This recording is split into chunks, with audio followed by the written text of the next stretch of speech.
Once upon a time, in the heart of a dense forest, there was a hidden library known only to a few.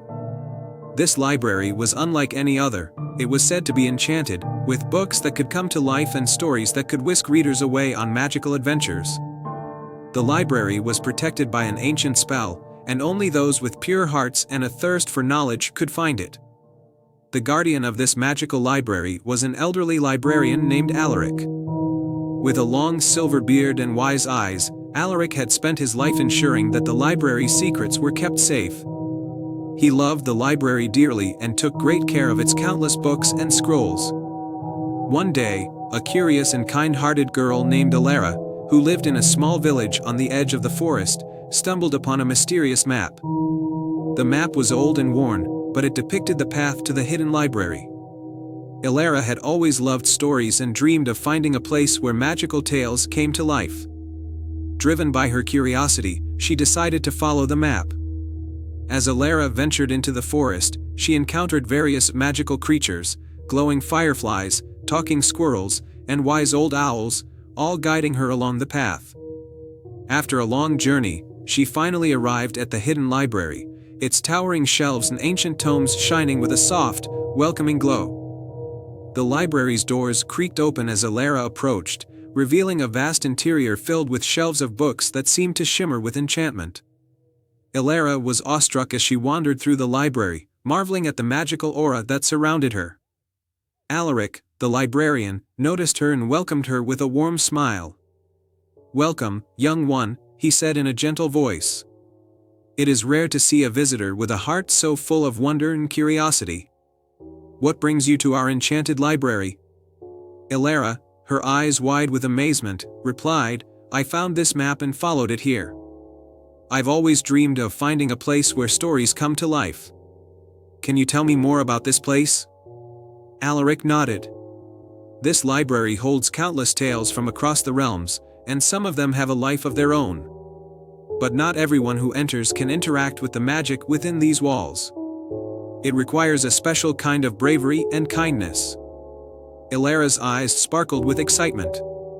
"I want to learn more and experience the magic. What can I do?" Alaric smiled. "There is a special book in this library that has been waiting for someone like you. It is called the Book of Wonders. To find it, you must solve a riddle and demonstrate the qualities of a true hero."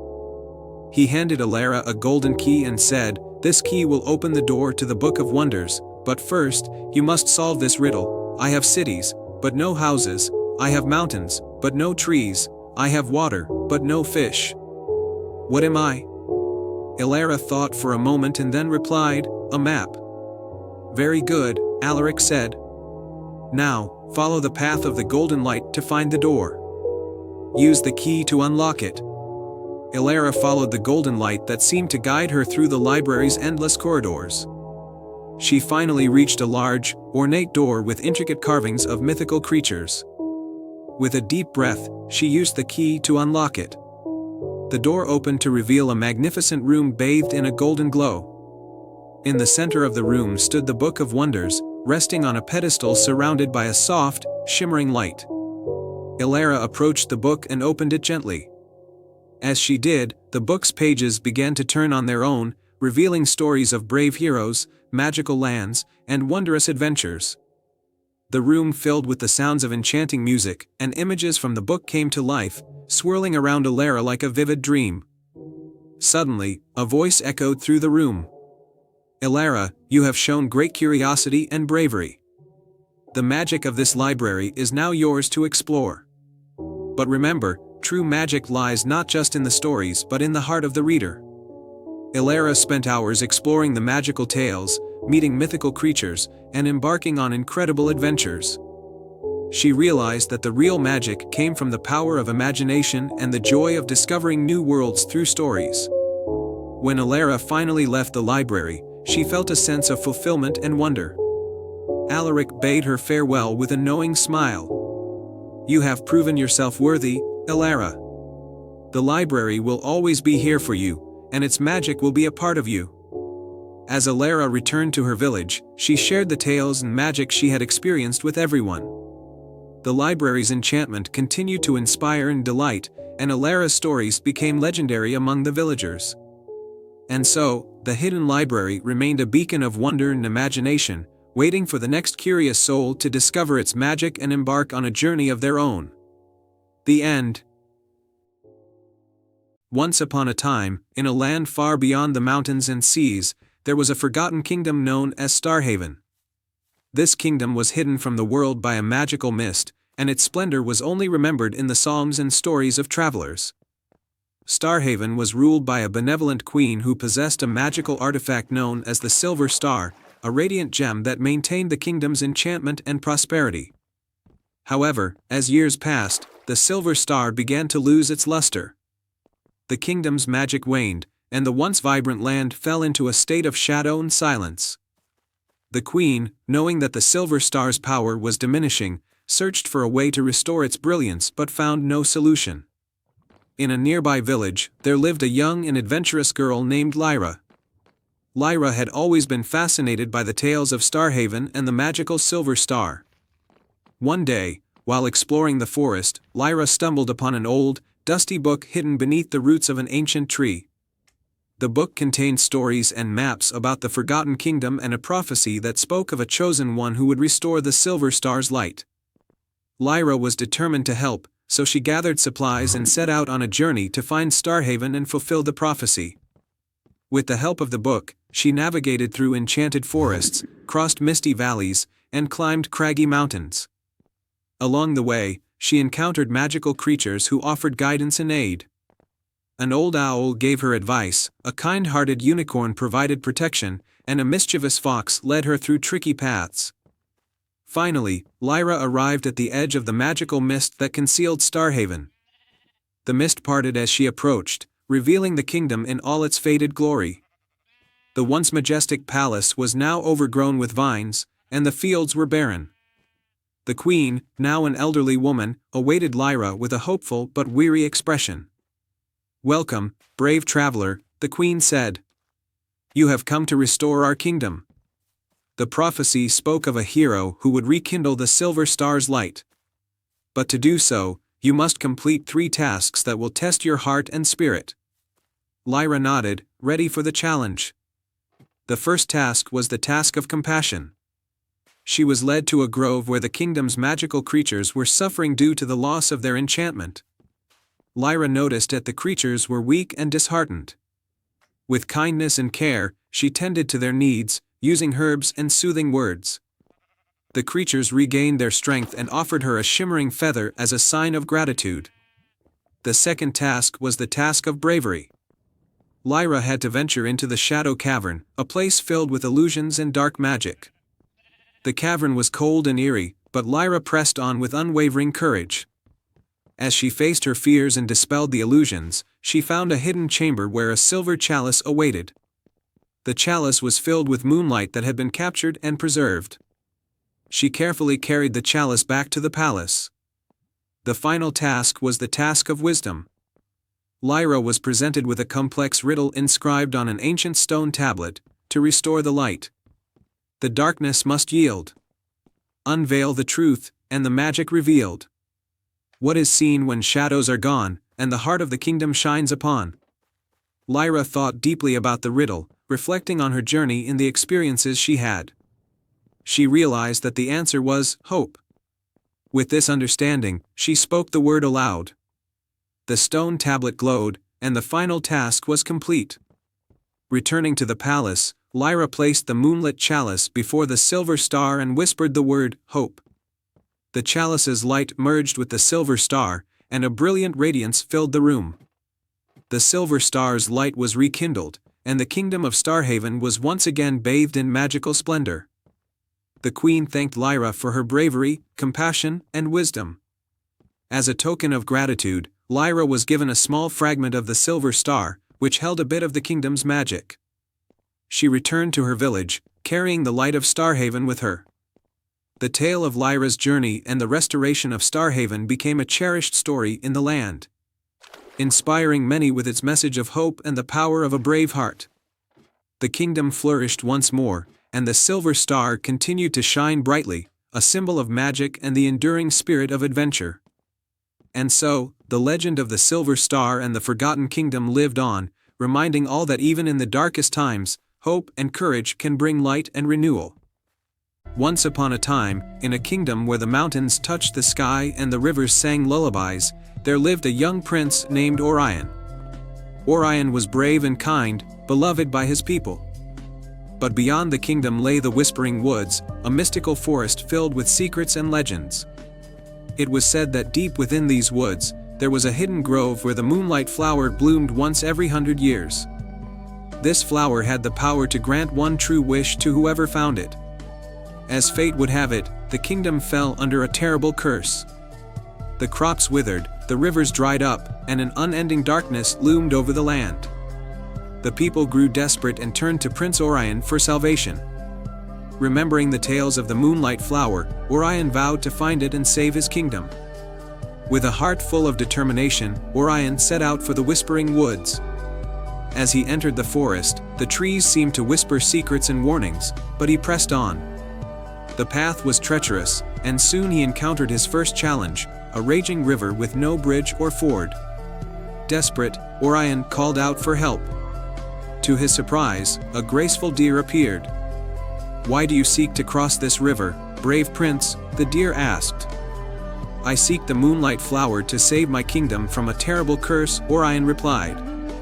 The deer, seeing the sincerity in his eyes, offered to help. "Follow me," it said, leading Orion to a hidden path of stepping stones. Grateful, Orion crossed the river safely and continued his journey. Deeper into the woods, Orion came upon a glade where a fierce griffin was trapped in a net. The creature thrashed and roared, its golden feathers glinting in the dim light. Without hesitation, Orion approached and cut the net, freeing the griffin. "Why did you free me, human?" the griffin asked, its voice a blend of curiosity and gratitude. "Because no creature deserves to be trapped," Orion replied. "I seek the moonlight flower to lift a curse from my kingdom."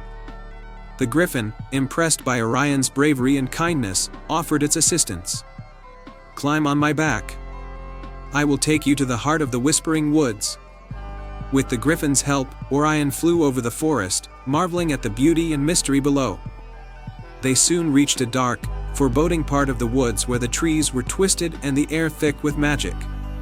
In the center stood an ancient, gnarled tree with a hollow trunk. "This is where your final challenge lies," the griffin said. "Inside the tree, you must face your greatest fear." Orion took a deep breath and stepped into the hollow tree. Inside, he was engulfed in darkness, and the whispers of the forest grew louder, turning into taunts and jeers. Shadows formed around him, embodying his deepest fears and doubts. But Orion remembered his purpose and the people he loved. With courage in his heart, he faced the shadows and they dissipated, revealing a hidden passage. At the end of the passage, Orion emerged into a breathtaking grove bathed in silvery moonlight. In the center of the grove bloomed the moonlight flower, its petals shimmering like stars. Overwhelmed with awe, Orion approached the flower and plucked it gently. As he did, the grove filled with a radiant light, and a soothing voice echoed, "You have shown bravery, kindness, and a pure heart. Your wish shall be granted." With the flower in hand, Orion wished for his kingdom to be freed from the curse. Instantly, he was transported back to his kingdom, where the sun was shining, the rivers flowing, and the fields lush with crops. The curse was lifted, and the people rejoiced. Prince Orion's journey became a legend, a tale of courage and kindness that was told for generations. The Whispering Woods remained a place of mystery, but also of hope and magic. And every 100 years, the moonlight flower would bloom again, waiting for another pure-hearted soul to find it. And they lived happily ever after. The end. Once upon a time, in a land where rolling meadows met ancient forests, there was a small village known as Stardust Hollow. The village was famous for its clear, night skies filled with twinkling stars, and every child was told stories of the Star Tree, a magical tree that bore the brightest star once every 100 years. According to legend, whoever found and made a wish upon the Star Tree's luminous star would have their deepest wish granted. However, the star tree was hidden deep within the enchanted forest, a place where magical creatures roamed and the paths were ever-changing. In Stardust Hollow lived a brave and curious girl named Lila. Lila had always dreamed of seeing the star tree and making a wish for her village, which had been struggling with a long drought. She believed that the magic of the star tree could bring the rain they so desperately needed. One clear night, as the stars sparkled overhead, Lila decided it was time to embark on the quest. She packed a small satchel with essentials, a map of the forest, a lantern, a few snacks, and a special locket that had been passed down in her family for generations. The locket was said to hold a piece of stardust, a gift from her grandmother who had once wished for hope and joy. With a determined heart, Lila set off towards the enchanted forest. As she entered the forest, the trees seemed to whisper and the path ahead glowed faintly with moonlight. Lila used the map and her locket to guide her, but the forest was full of surprises. After walking for hours, Lila encountered a mischievous squirrel who was busy collecting acorns. The squirrel chattered excitedly and said, "To find the star tree, you must solve 3 riddles. Only then will the way reveal itself." Lila agreed, and the squirrel began the first riddle. "I speak without a mouth and hear without ears. I have no body, but I come alive with the wind. What am I?" Lila thought for a moment and answered, "An echo." "Correct," said the squirrel, handing her a small, glowing acorn. "This will help you on your journey. Now, for the second riddle, I can be cracked, made, told, and played. What am I?" Lila pondered and then said, "A joke." "Very good," said the squirrel, giving her another glowing acorn. "For the final riddle, I am not alive, but I grow. I don't have lungs, but I need air. I don't have a mouth, but water kills me. What am I?" After some thought, Lila answered, "A fire."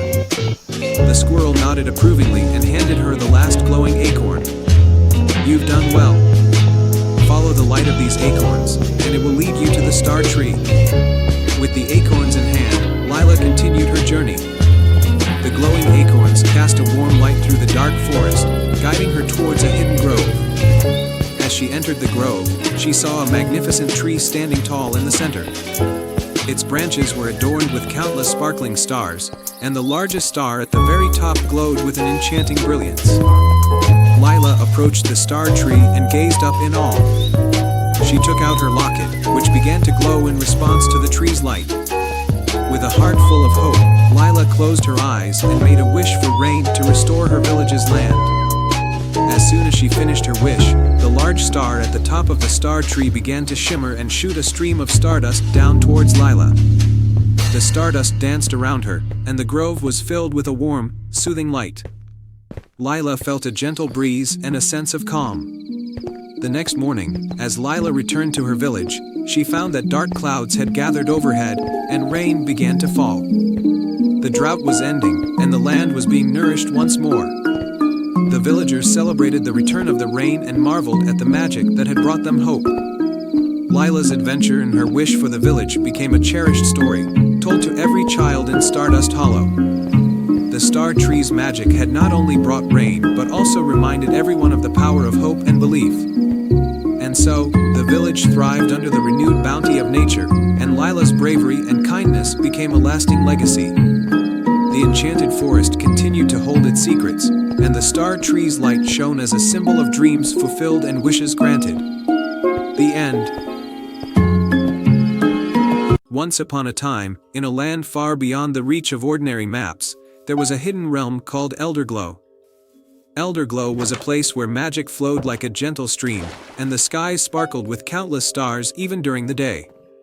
The heart of Elderglow was a meadow known as the Starlit Meadow, famous for its flowers that bloomed only under the light of the moon. In a small cottage at the edge of Elderglow lived a young girl named Mira. Mira was known for her kindness and love for nature. She spent her days tending to her garden and exploring the wonders of the meadow.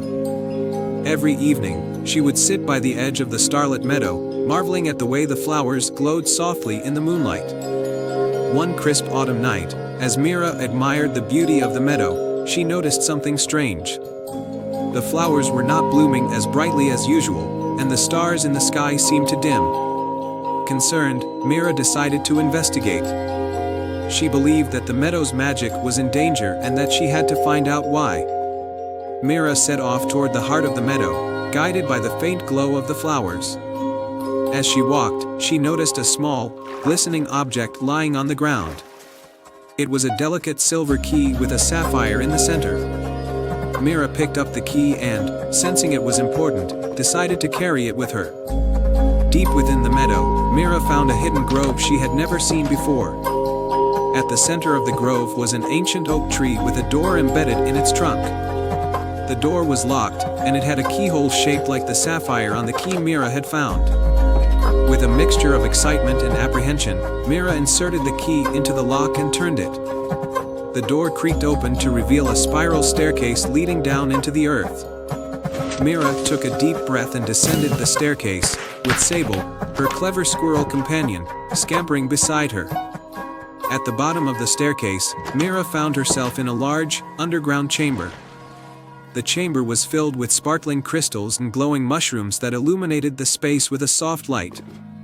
In the center of the chamber was a pedestal holding a shimmering, moonlit orb. As Mira approached the orb, a gentle voice spoke from the shadows. "Welcome, guardian of the meadow," said the voice. From the shadows emerged a graceful fairy with wings that glittered like stardust. "I am Leora, the keeper of the moon's light. The orb you see before you is the heart of the meadow, the source of its magic." Leora continued, "The heart of the meadow has lost its power because the moon's light has been stolen. Without the moon's light, the meadow's magic is fading. To restore it, you must retrieve the moon's light from the shadow realm." Mira listened intently as Leora explained that the moon's light had been captured by a mischievous shadow sprite named Noctis. The shadow realm was a place of darkness and illusion, and retrieving the moon's light would be a formidable task. Determined to save the meadow, Mira and Sable set off for the shadow realm. They entered a dark, misty forest where the trees whispered secrets and shadows danced in the darkness. The path was winding and treacherous, but Mira's bravery and Sable's keen senses guided them through. Eventually, they reached a glistening castle made of shadows. The castle was guarded by Noctis, a small, playful sprite with dark eyes and a mischievous grin. Noctis held the moon's light, which glowed faintly in his hands. To reclaim the moon's light, Noctis said with a twinkle in his eye, "You must win a game of wits. Answer this riddle: I am not alive, but I grow. I don't have lungs, but I need air. I don't have a mouth, but water kills me. What am I?" Mira thought carefully. The answer to the riddle was fire. Noctis's eyes widened with surprise and admiration. "You have answered correctly. The moon's light is yours to return." Noctis handed over the moon's light, and with a gesture of his hand, the shadows around them began to recede. Mira and Sable hurried back to the meadow, where they placed the moon's light back into the heart of the meadow. As the moon's light touched the heart, the meadow's flowers began to glow with renewed brilliance. The stars in the sky sparkled more brightly, and the magic of Elderglow was restored. Mira was hailed as a heroine, and the starlit meadow flourished once more, bathed in the gentle glow of moonlight.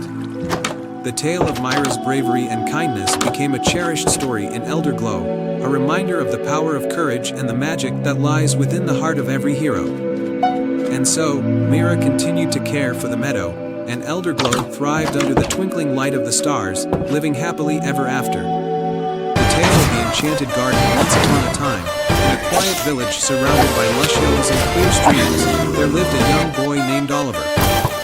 He was a curious and kind-hearted child, known for his love of plants and nature. Oliver's home was small, but his garden was large and filled with every kind of flower, bird, and tree you can imagine. He spent his days tending to his plants, talking to them as if they were his friends. Oliver's favorite part of his garden was an ancient, twisted oak tree that stood at the center. The tree was said to be magical, and the villagers believed that it had been planted by a powerful sorceress long ago. The tree's branches stretched wide, and its leaves shimmered with a faint golden light whenever the sun set. No one knew what kind of magic the tree held, but everyone agreed it was special. One summer evening, as the sun dipped below the horizon, Oliver noticed something strange. The leaves of the old oak tree were glowing brighter than usual, and the air around it seemed to hum with energy. Curious, Oliver approached the tree and placed his hand on its trunk. As soon as his hand touched the bark, the ground beneath him began to tremble. The roots of the tree shifted, and the earth parted to reveal a hidden stone staircase leading deep underground. Oliver hesitated for only a moment before his curiosity got the better of him. He took a deep breath and began to descend the staircase. The stairs spiraled down for what felt like an eternity, but eventually, Oliver reached the bottom. He found himself in a vast underground chamber illuminated by soft, glowing crystals embedded in the walls. In the center of the chamber was a garden unlike any Oliver had ever seen. The plants were tall and vibrant, their colors more brilliant than anything on the surface. The air was thick with the scent of flowers, and the sound of trickling water echoed through the chamber. As Oliver stepped into the garden, he felt a warm breeze brush against his face. The plants seemed to sway in rhythm with the breeze, and he heard a soft, melodious voice whispering through the air. "Welcome, young gardener," the voice said. "You have found the enchanted garden, a place of ancient magic. Here, the plants hold secrets and powers beyond imagination. You are the first to discover this place in many centuries." Oliver looked around, trying to find the source of the voice, but saw no one. "Who are you?" he asked, his voice trembling with excitement. "I am the spirit of the garden," the voice replied. "I have watched over this place for centuries, waiting for someone worthy to find it. You have cared for the plants above with such love and devotion that I have decided to reveal this hidden sanctuary to you." Oliver's heart swelled with pride. "What can I do here?" he asked. The spirit chuckled softly. "In this garden, the plants are alive in ways you cannot imagine. Each one holds a different kind of magic. Some can heal any wound, others can grant wisdom or courage, and a few can even make your wildest dreams come true. But be warned, young Oliver, magic is powerful, and it must be used wisely." Oliver nodded eagerly. "I promise to be careful. Can I take some of these plants back to the surface to help the villagers?" The spirit's voice grew serious. "You may take only one plant with you, Oliver. Choose wisely, for it will change the fate of your village." Oliver looked around the garden, marveling at the beauty and variety of the plants. There were flowers with petals that glowed like the moon, trees with leaves made of pure gold, and vines that hummed with energy. But as he explored, his eyes were drawn to a small, unassuming plant with delicate blue flowers. It wasn't as flashy as the others, but something about it called to him. He knelt beside the plant and touched its leaves. "What is this one?" he asked. "That is the flower of hope," the spirit replied. "Its magic is simple but powerful. It can lift the spirits of anyone who sees it, filling their heart with hope and courage. In times of darkness, it shines the brightest." Oliver smiled. He knew this was the plant he wanted to take back to his village. "I choose the flower of hope," he said. The spirit's voice was warm with approval. "A wise choice, young one. Take it with you, and remember that hope is the most powerful magic of all." The plant's roots gently loosened from the earth, and Oliver carefully lifted it from the ground. As soon as he did, the garden began to fade, and the stone staircase reappeared. The spirit's voice whispered one last time, "Go now, and share the hope you have found."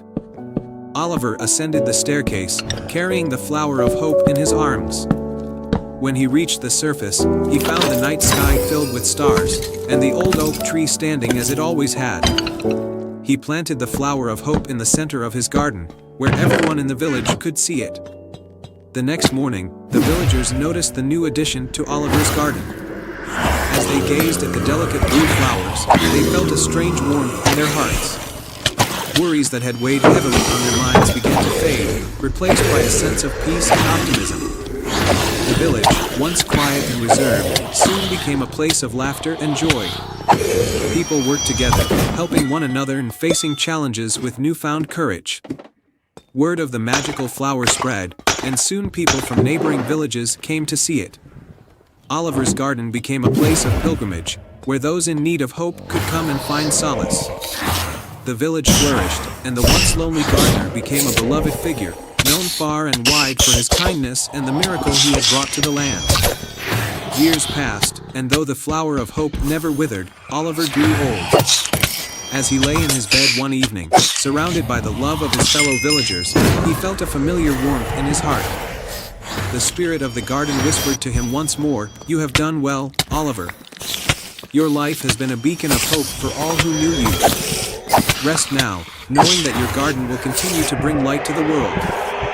With a contented smile, Oliver closed his eyes for the last time, knowing that his legacy would live on in the hearts of all who had been touched by the flower of hope. And so, the village continued to thrive, and the story of Oliver and his enchanted garden was passed down through the generations. The flower of hope remained a symbol of the power of kindness and the magic that lies within every heart. And they all lived happily ever after. I hope you enjoyed this fairy tale. Once upon a time, in a peaceful village called Meadowbrook, lived a young girl named Lily. Lily loved to explore, and her favorite place was the edge of the mysterious enchanted forest. The villagers often told tales about the forest, saying it was filled with magical creatures and hidden wonders. But they also warned of the powerful enchantments that could trap unwary travelers. One sunny morning, Lily decided she would venture deeper into the enchanted forest than ever before. She packed a small bag with some bread, cheese, and an apple, and set off with a sense of excitement and curiosity. As she entered the forest, she noticed the air felt cooler and the light softer, filtered through the thick canopy of leaves above. Lily walked for a while, marveling at the strange and beautiful plants she had never seen before. Suddenly, she heard a soft, melodic voice singing a psalm. Following the sound, she came upon a small clearing where a tiny fairy was sitting on a mushroom, singing to herself. "Hello!" Lily called out, waving. The fairy stopped singing and looked up in surprise. "Oh, hello. My name is Flitter. What brings you to the enchanted forest?" "I'm Lily," she replied. "I wanted to see what wonders lie deeper in the forest. The village stories made me curious." Flitter smiled. "You're brave to come here alone. There are many wonders indeed, but also many challenges. Perhaps I can help you on your journey." Lily was delighted to have a companion. Together, they walked deeper into the forest, where the trees grew taller and the shadows longer. They soon came across a shimmering river with no bridge in sight. "How will we cross?" Lily asked. Flitter giggled and sprinkled some fairy dust on the water. The dust sparkled, and soon a bridge of light appeared, spanning the river. "There you go, Lily. Let's continue." On the other side, they encountered a grumpy troll blocking their path. "Who dares enter my territory?" the troll growled. Lily felt a bit scared, but she took a deep breath and stepped forward. "We mean no harm. We're just exploring. Perhaps we can help you with something in exchange for safe passage?" The troll looked thoughtful. Well, my favorite rock has gone missing. If you can find it and bring it back, I'll let you pass." Flitter and Lily agreed and began searching for the troll's rock. After a while, they found a large, shiny stone near a sparkling waterfall. With some effort, they managed to carry it back to the troll. "Ah, my rock," the troll exclaimed, beaming. "Thank you, kind travelers. You may pass." Lily and Flitter continued their journey, eventually arriving at a magnificent grove filled with glowing flowers and sparkling lights. In the center of the grove stood an ancient tree, its bark shimmering with magic. "This is the heart of the enchanted forest," Flitter explained. "It's said that whoever touches the tree can make one wish." Lily approached the tree, her heart pounding with excitement. She closed her eyes, placed her hand on the tree, and made her wish. "I wish for the people of Meadowbrook to always have peace and happiness." The tree glowed brighter, and Lily felt a warm sensation spread through her. When she opened her eyes, she knew her wish had been granted. Flitter smiled. "You have a kind heart, Lily. The enchanted forest will always welcome you." With that, Lily and Flitter made their way back to the village. When Lily returned home, she found the villagers happier than ever before. They celebrated her bravery and kindness, and the stories of the enchanted forest grew even richer. From that day on, Lily often visited the forest, knowing she had a friend in Flitter and a magical place where dreams could come true. And so, peace and happiness reigned in Meadowbrook, all thanks to the brave heart of a young girl and the wonders of the enchanted forest. The end. The Star Weaver's secret. In a small, quaint village nestled in a lush valley, there lived a humble woman named Leora. She was known for her exquisite weaving, crafting tapestries that seemed to come alive with every stitch. Leora's creations were not mere decorations, they told stories of dreams and magic, woven from threads of silver and gold. The villagers cherished Leora's work, but they also whispered about an old legend. According to the tale, Leora possessed a secret talent. She was said to be a star weaver, someone who could capture the light of the stars in her threads. This legend was dismissed by many as a mere myth, but it lingered in the hearts of those who longed for a touch of magic in their lives. The mysterious request. One evening, as the stars began to twinkle in the velvet sky, a stranger arrived in the village. He was a tall man with a cloak that shimmered like the night sky and a gentle, knowing smile. He introduced himself as Eric, a traveler from a distant land. Eric sought Leora's help. "I have heard of your incredible talent," he said. "I need a tapestry that holds the light of the rarest star, one that can bring hope and healing to my land, which is suffering from a terrible drought." Leora, intrigued and moved by Eric's story, agreed to help him. Eric handed her a small, ornate box. Inside was a single, radiant star crystal. "This crystal holds the essence of the rarest star," he explained. "It will guide you in your weaving." The enchanted weaving Leora worked tirelessly day and night, using the star crystal to illuminate her loom. As she wove, the thread sparkled with an ethereal light, and the tapestry began to take shape. It depicted a magnificent celestial landscape with stars, moons, and mythical creatures dancing across the fabric. Unbeknownst to Leora, the tapestry was imbued with magic. The star crystal was not only guiding her but also infusing her work with a powerful enchantment.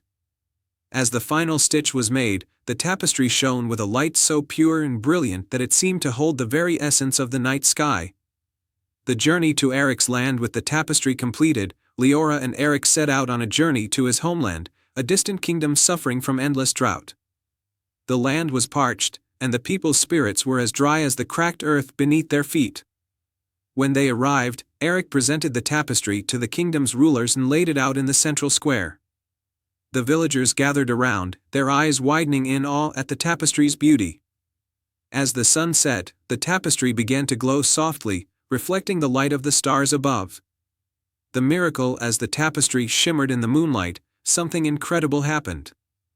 The tapestry's light began to spread across the kingdom. The barren fields started to green, and the once dry wells began to fill with fresh, sparkling water. The land seemed to come alive with a newfound vitality, and the people rejoiced in their restored fortunes. Leora's heart swelled with joy at witnessing the transformation. She knew that the true magic lay not just in the tapestry but in the hope and unity it inspired. The parting gift. Before Leora left, the kingdom's rulers offered her a grand reward, but she humbly declined. Instead, she asked for a single star-shaped gem from their land, a token to remember the journey by. The rulers gladly granted her request, and Leora returned to her village with the precious gem. Leora's village was soon visited by travelers from afar, eager to see the weaver who had brought hope to a distant land.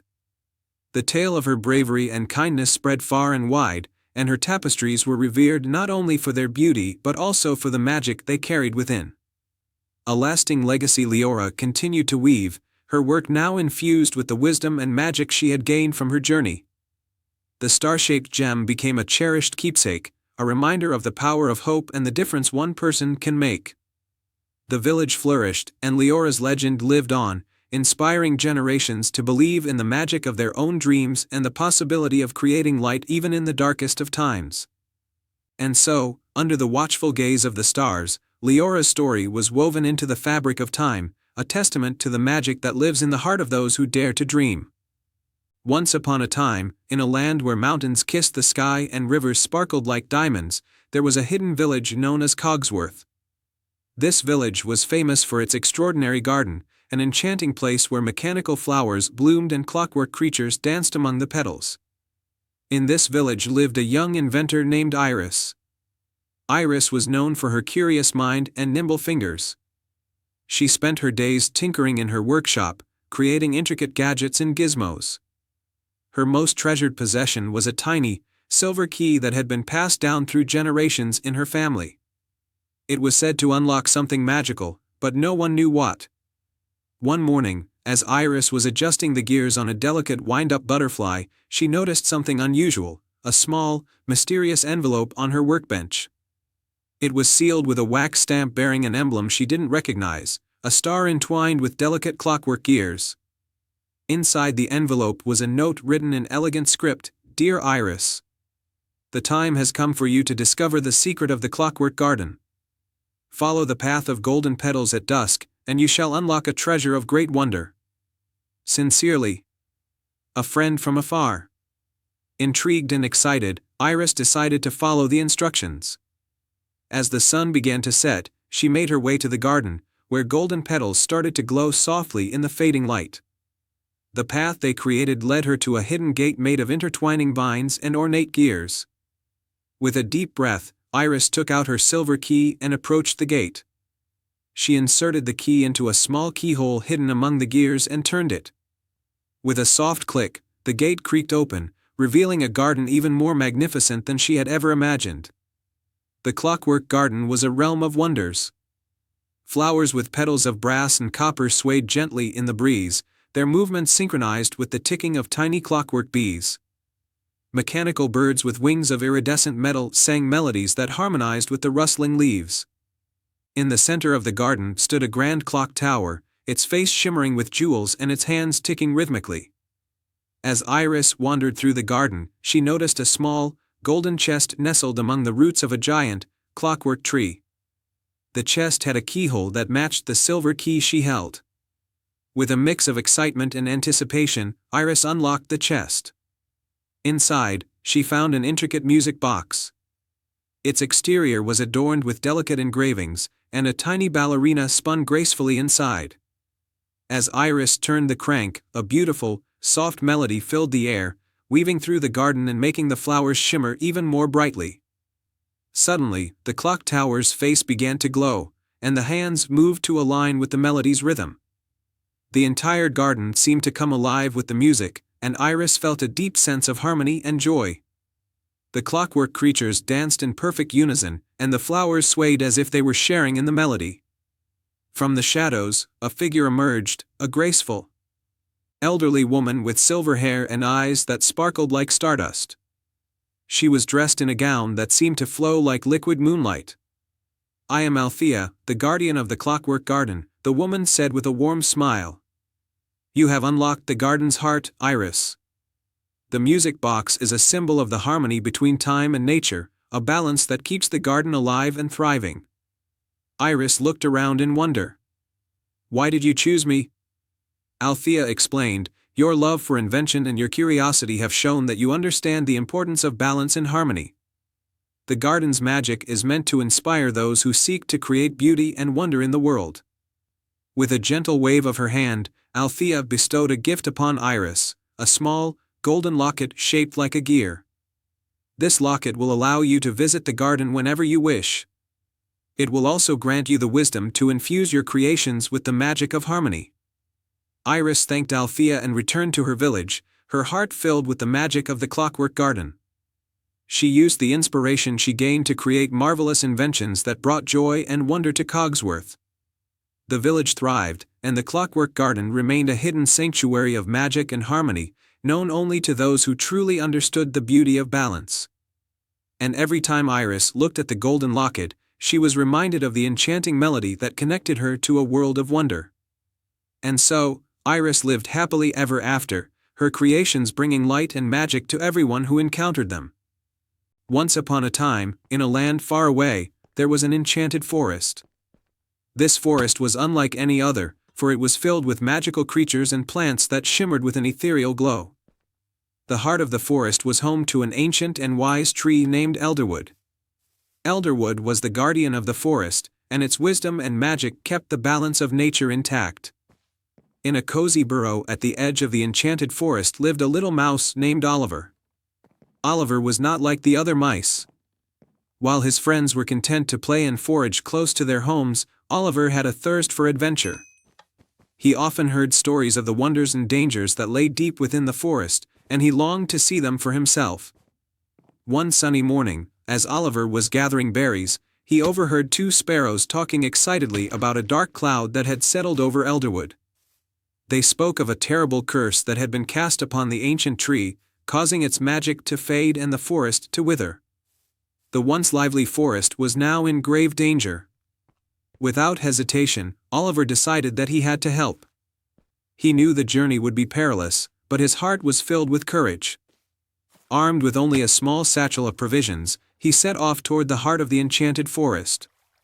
As Oliver ventured deeper into the forest, the air grew thick with an eerie silence. The vibrant colors of the plants had dulled, and the magical creatures he had hoped to see were nowhere to be found. After hours of walking, he came across a glade where the sunlight barely penetrated the thick canopy of dying leaves. In the center of the glade stood Elderwood. The once majestic tree now looked ancient and frail, its branches drooping and its bark cracked. Oliver approached Elderwood, feeling a mix of awe and sadness. As he stood before the tree, he heard a faint whisper. "Who dares to approach me?" the voice asked, echoing through the glade. "It is I, Oliver, a humble mouse from the edge of the forest," Oliver replied, trying to keep his voice steady. "I've come to help lift the curse that has befallen you." Elderwood sighed, its branches rustling softly. "Brave little mouse, the curse was cast by a wicked sorceress who sought to control the forest's magic. She resides in a dark tower beyond the Forest of Shadows. Only by retrieving the crystal of light from her tower can the curse be lifted." Determined, Oliver asked, "How can I find this tower and the crystal of light?" "Follow the path of the silver leaves," Elderwood instructed. "But beware, for the journey is fraught with danger." With newfound purpose, Oliver set off once more. As he followed the path of silver leaves, he encountered many challenges. He crossed a rickety bridge over a chasm, outwitted a cunning fox, and navigated a maze of thorny vines. Each obstacle tested his bravery and cleverness, but Oliver pressed on. After days of travel, Oliver finally reached the Forest of Shadows. The trees here were tall and menacing, their twisted branches reaching out like claws. In the distance, he could see the dark tower, its silhouette looming against the dim light of the setting sun. Gathering his courage, Oliver approached the tower. The entrance was guarded by stone gargoyles, their eyes glowing with an unnatural light. As he drew closer, the gargoyles sprang to life, blocking his path. "You shall not pass," one of them growled. Thinking quickly, Oliver pulled out a piece of cheese from his satchel and offered it to the gargoyles. "I come in peace. Might you accept this humble gift?" The gargoyles sniffed the air and, to Oliver's surprise, stepped aside. "We appreciate your offering, little mouse. You may enter, but beware the sorceress within." With a nod of thanks, Oliver entered the tower.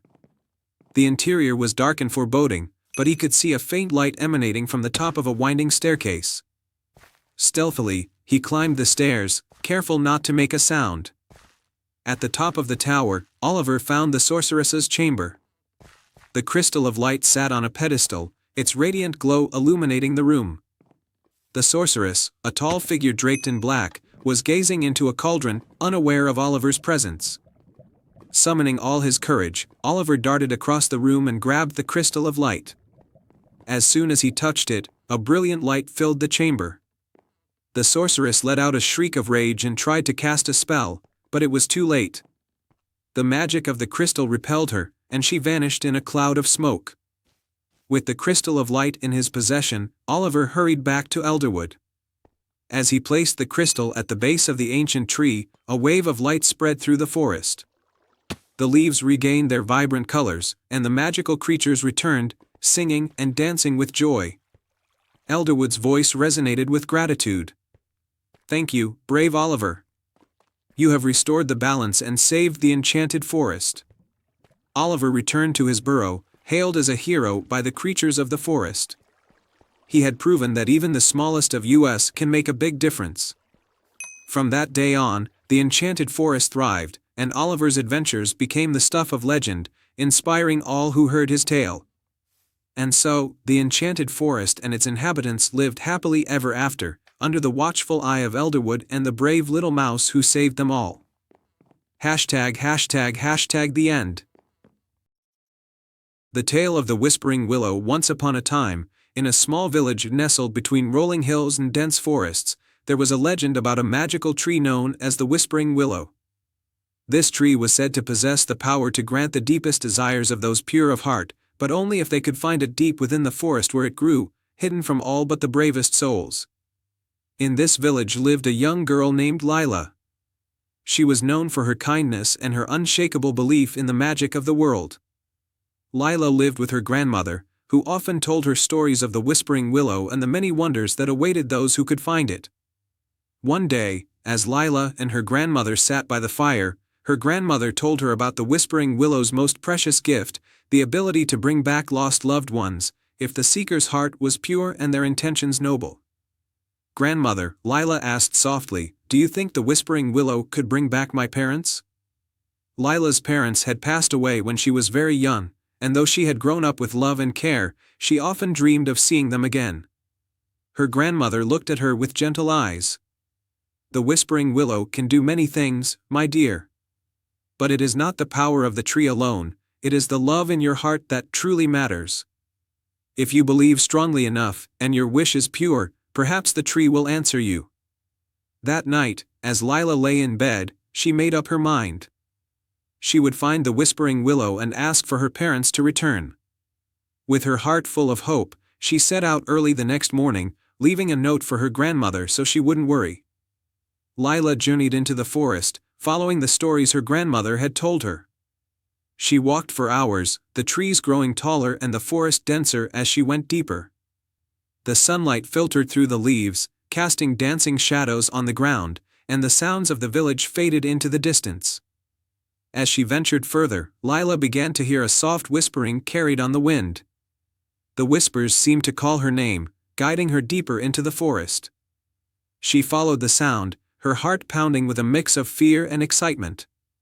Finally, after what felt like an eternity, Lila came to a small clearing. In the center of the clearing stood the most magnificent tree she had ever seen. Its trunk was wide and ancient, with bark that shimmered in the light. Its branches stretched high into the sky, and its leaves, a deep, vibrant green, rustled softly, as if whispering secrets to the wind. Lila knew at once that she had found the Whispering Willow. She approached the tree cautiously, her heart full of hope. "Great Whispering Willow," she called out, her voice trembling slightly, "I have come to ask for a wish. Please, if it is within your power, bring back my parents. I miss them so much." The tree's leaves rustled more loudly, and the whispers grew stronger. Lila listened closely and realized that the whispers were forming words. "Lila, brave and kind," the tree whispered, its voice as soft as a breeze, "your heart is pure, and your wish is full of love. But be warned, young one, that the gift you seek comes with a price. Are you willing to give up something precious to you in exchange?" Lila hesitated. She had nothing of great value, only the love in her heart and the memories of her parents. But she knew that she would give anything to see them again. "Yes," she replied firmly. "I am willing." The Whispering Willow's branches swayed, and its leaves shimmered with a gentle light. "Very well, Lila. For your parents to return, you must give up your memories of them. You will no longer remember the time you spent together, but they will live again." Lila felt a pang in her heart. To forget her parents, even if it meant they would be alive again, was a difficult choice. She closed her eyes and thought of her grandmother's words. It was not the power of the tree alone, but the love in her heart that mattered. After a long moment, Lila opened her eyes. "I will do it," she said, her voice steady. "If it means they can live and be happy again, I will give up my memories." The Whispering Willow's leaves rustled once more, and a soft light enveloped Lila. She felt a warm, comforting sensation, as if a gentle hand were guiding her.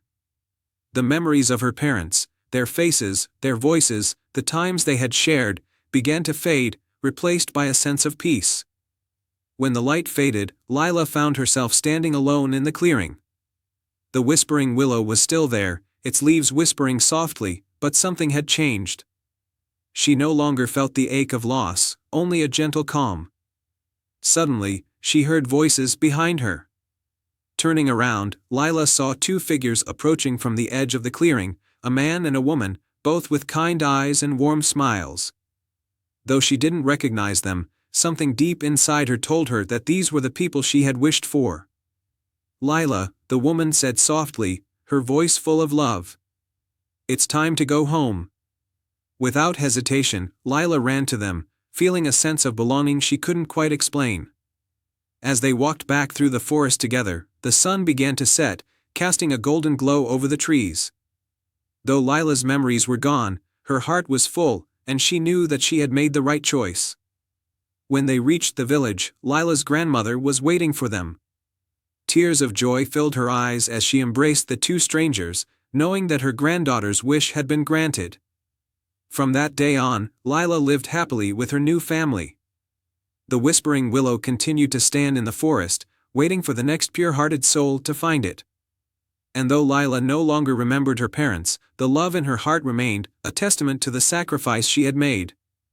And so, the village continued to thrive, with the legend of the whispering willow passed down through the generations, reminding all who heard it that true magic lies not in the granting of wishes, but in the love and selflessness that makes those wishes possible. And they all lived happily ever after. I hope you enjoyed this fairy tale. Once upon a time, in a village nestled between rolling green hills and whispering woods, lived a kind-hearted young girl named Lila. She had a special gift, an enchanted flute passed down through her family for generations. Whenever Lila played, the melodies had the power to calm storms, heal broken hearts, and bring joy to even the saddest soul. One crisp autumn morning, as the sun's first rays painted the sky with gold, Lila noticed something strange. The village's usual bustle was replaced by an eerie silence. The villagers were nowhere to be seen, and a thick fog had settled over the land. Concerned, Lila picked up her flute and set out to discover what had happened.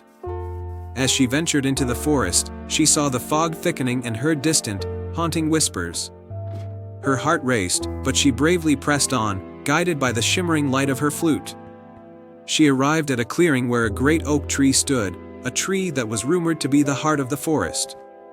Under the tree, Lila discovered a large, golden key embedded in the earth. Around the key danced shadowy figures, who seemed to be trapped. Realizing that the key was important, Lila played a gentle tune on her flute. The notes floated through the air, calming the shadows and revealing their true forms, enchanted woodland creatures. The creatures told Lila that a wicked sorceress named Morgana had cast a spell to trap the villagers and seize the magical powers of the forest for herself. The sorceress had hidden the key to the spell's binding chest, which was the only way to break the enchantment. Without it, the village would remain in darkness forever. Determined to save her home, Lila asked the woodland creatures for help. They led her to an ancient cave where Morgana's magic was the strongest. Inside, she found the chest, adorned with intricate runes and locked tight. The golden key, however, fit perfectly. With a deep breath, Lila played a powerful melody that resonated with the key's magic. The chest opened, and a burst of light filled the cave. The spell was lifted, and the fog began to dissipate. The villagers emerged from their hiding places, joyfully reunited with their loved ones. But Morgana was not finished. Enraged, she appeared before Lila, her eyes blazing with fury. "You may have freed the villagers," Morgana sneered, "but you will never stop my quest for power." Lila, though frightened, stood her ground. "Magic is meant to bring happiness and help others," she said. "It is not for selfish desires." As Morgana prepared to cast her spell, Lila played a soothing tune on her flute. The melody was so pure and calming that Morgana's rage began to wane. the sorceress's dark magic faltered, and the enchantments she had cast were undone. With one final, sorrowful note, Lila's music filled the cave, and Morgana's heart softened. The sorceress, touched by the beauty of the music and the truth in Lila's words, realized the error of her ways. "I have been blinded by my own ambition," Morgana confessed. "I see now that true power lies not in control, but in kindness and understanding." From that day forward, Morgana used her magic to assist and heal, becoming a guardian of the forest rather than its foe. The village thrived once more, and Lila's enchanted melodies became legendary, bringing peace and joy wherever they were heard. And so, in a world where magic and kindness flourished, the tale of Lila and the enchanted melody was told for generations, reminding everyone that even the darkest times could be brightened by a pure heart and a sweet song. And they all lived happily ever after. Once upon a time, in the kingdom of Astrania, there was a young shepherd named Lucian. He lived in a small cottage at the edge of the enchanted forest with his grandmother, a wise old woman who knew many ancient tales and secrets of the land. Every night, Lucian would look up at the sky, mesmerized by the stars, and dream of adventure. One evening, as Lucian tended to his sheep, he noticed a bright, silver star falling from the sky. It landed deep within the enchanted forest, creating a radiant glow. Intrigued and filled with curiosity, Lucian decided to follow the light. He knew the forest was filled with magic and danger, but his adventurous spirit could not resist the call. As Lucian ventured into the forest, he met a talking owl named Orin, who perched on a low branch. "Where are you going, young shepherd?" Orin hooted. "I saw a silver star fall into the forest, and I want to find it," Lucian replied. Orin's eyes sparkled with wisdom. "The silver star you seek is no ordinary star. It is the heart of the silver star tree, a magical tree that grants wishes to those pure of heart. But beware, the journey is perilous, and many have tried and failed." Determined, Lucian pressed on. Orin decided to accompany him, offering guidance and protection. They ventured deeper into the forest, where the trees whispered secrets, and shadows danced in the moonlight. After a while, they reached the crystal stream, a river that sparkled like diamonds. However, the stream was guarded by a fearsome troll named Grug. "Who dares to cross my stream?" Grug growled, his voice echoing through the forest. "I am Lucian, and I seek the silver star," Lucian said boldly. Grug eyed him suspiciously. "To cross, you must solve my riddle. I am not alive, but I can grow. I don't have lungs, but I need air. What am I?" Lucian thought for a moment, then smiled. "You are fire." Grug grunted, impressed. "You may pass, but beware of the dangers ahead." Lucian and Orin crossed the crystal stream and continued their journey. As they ventured further, they encountered a clearing filled with beautiful, but deadly, nightshade flowers. Their scent was intoxicating, and many travelers had fallen into an eternal sleep by merely inhaling it. Orin flew ahead, scouting a safe path. "Hold your breath and follow me," he instructed. Lucian did as he was told, carefully navigating through the flowers without breathing in their poisonous scent. Finally, they reached the heart of the enchanted forest, where the silver star tree stood. Its leaves glimmered like silver, and at the base of the tree lay the fallen star, glowing with a magical light. However, a dark figure emerged from the shadows. It was Malgath, an evil sorcerer who had long sought the power of the silver star. "You will not take what is rightfully mine," Malgath hissed, raising his staff to cast a spell. Lucian stood his ground, feeling a surge of courage. He held up his shepherd's staff, and Orin swooped down, pecking at Malgath's hands, causing the sorcerer to lose focus. In that moment, the silver star tree reacted to Lucian's pure heart and bravery. Its roots came alive, entwining Malgath and pulling him into the earth, banishing him from Astrania forever. With Malgath gone, Lucian approached the fallen star. As he touched it, a warm light enveloped him, and a gentle voice spoke. "Your heart is pure, and your intentions noble. Make a wish, young shepherd." Lucian closed his eyes and wished for prosperity and happiness for his grandmother and the people of Astrania. The silver star tree glowed brighter, and the light spread across the forest, lifting the enchantment and bringing joy and abundance to the kingdom. Lucian returned home to find his grandmother healthy and their cottage filled with warmth and light. News of his bravery spread, and the people of Astrania celebrated the young shepherd who had saved them all. From that day on, Lucian continued to tend his sheep, but he was no longer just a shepherd. He was a hero, known for his courage and pure heart. The silver star tree remained in the forest, a symbol of hope and magic, and every night, Lucian would look up at the sky, knowing that the stars were watching over him. And so, the kingdom of Astrania thrived, forever grateful to the young shepherd who followed a silver star and brought light back into their lives. The end. Once upon a time, in the peaceful village of Bramblewood, nestled in a lush valley surrounded by towering mountains, there lived a young boy named Leo. Leo was a curious and brave lad, known for his adventurous spirit and his love of exploring the unknown. Bramblewood was a beautiful place, but it was facing a problem. A mysterious drought had dried up the village's water sources, threatening the livelihood of its people. One day, while wandering in the forest, Leo came across an ancient oak tree with a small, hidden door at its base. As he pushed the door open, he discovered an old, dusty book lying on the ground. Intrigued, he picked it up and started to read. The book told the legend of the Silver Grove, a magical place hidden deep within the forest that held the key to ending the drought. According to the legend, only a person with a pure heart and unwavering courage could find the grove and unlock its power.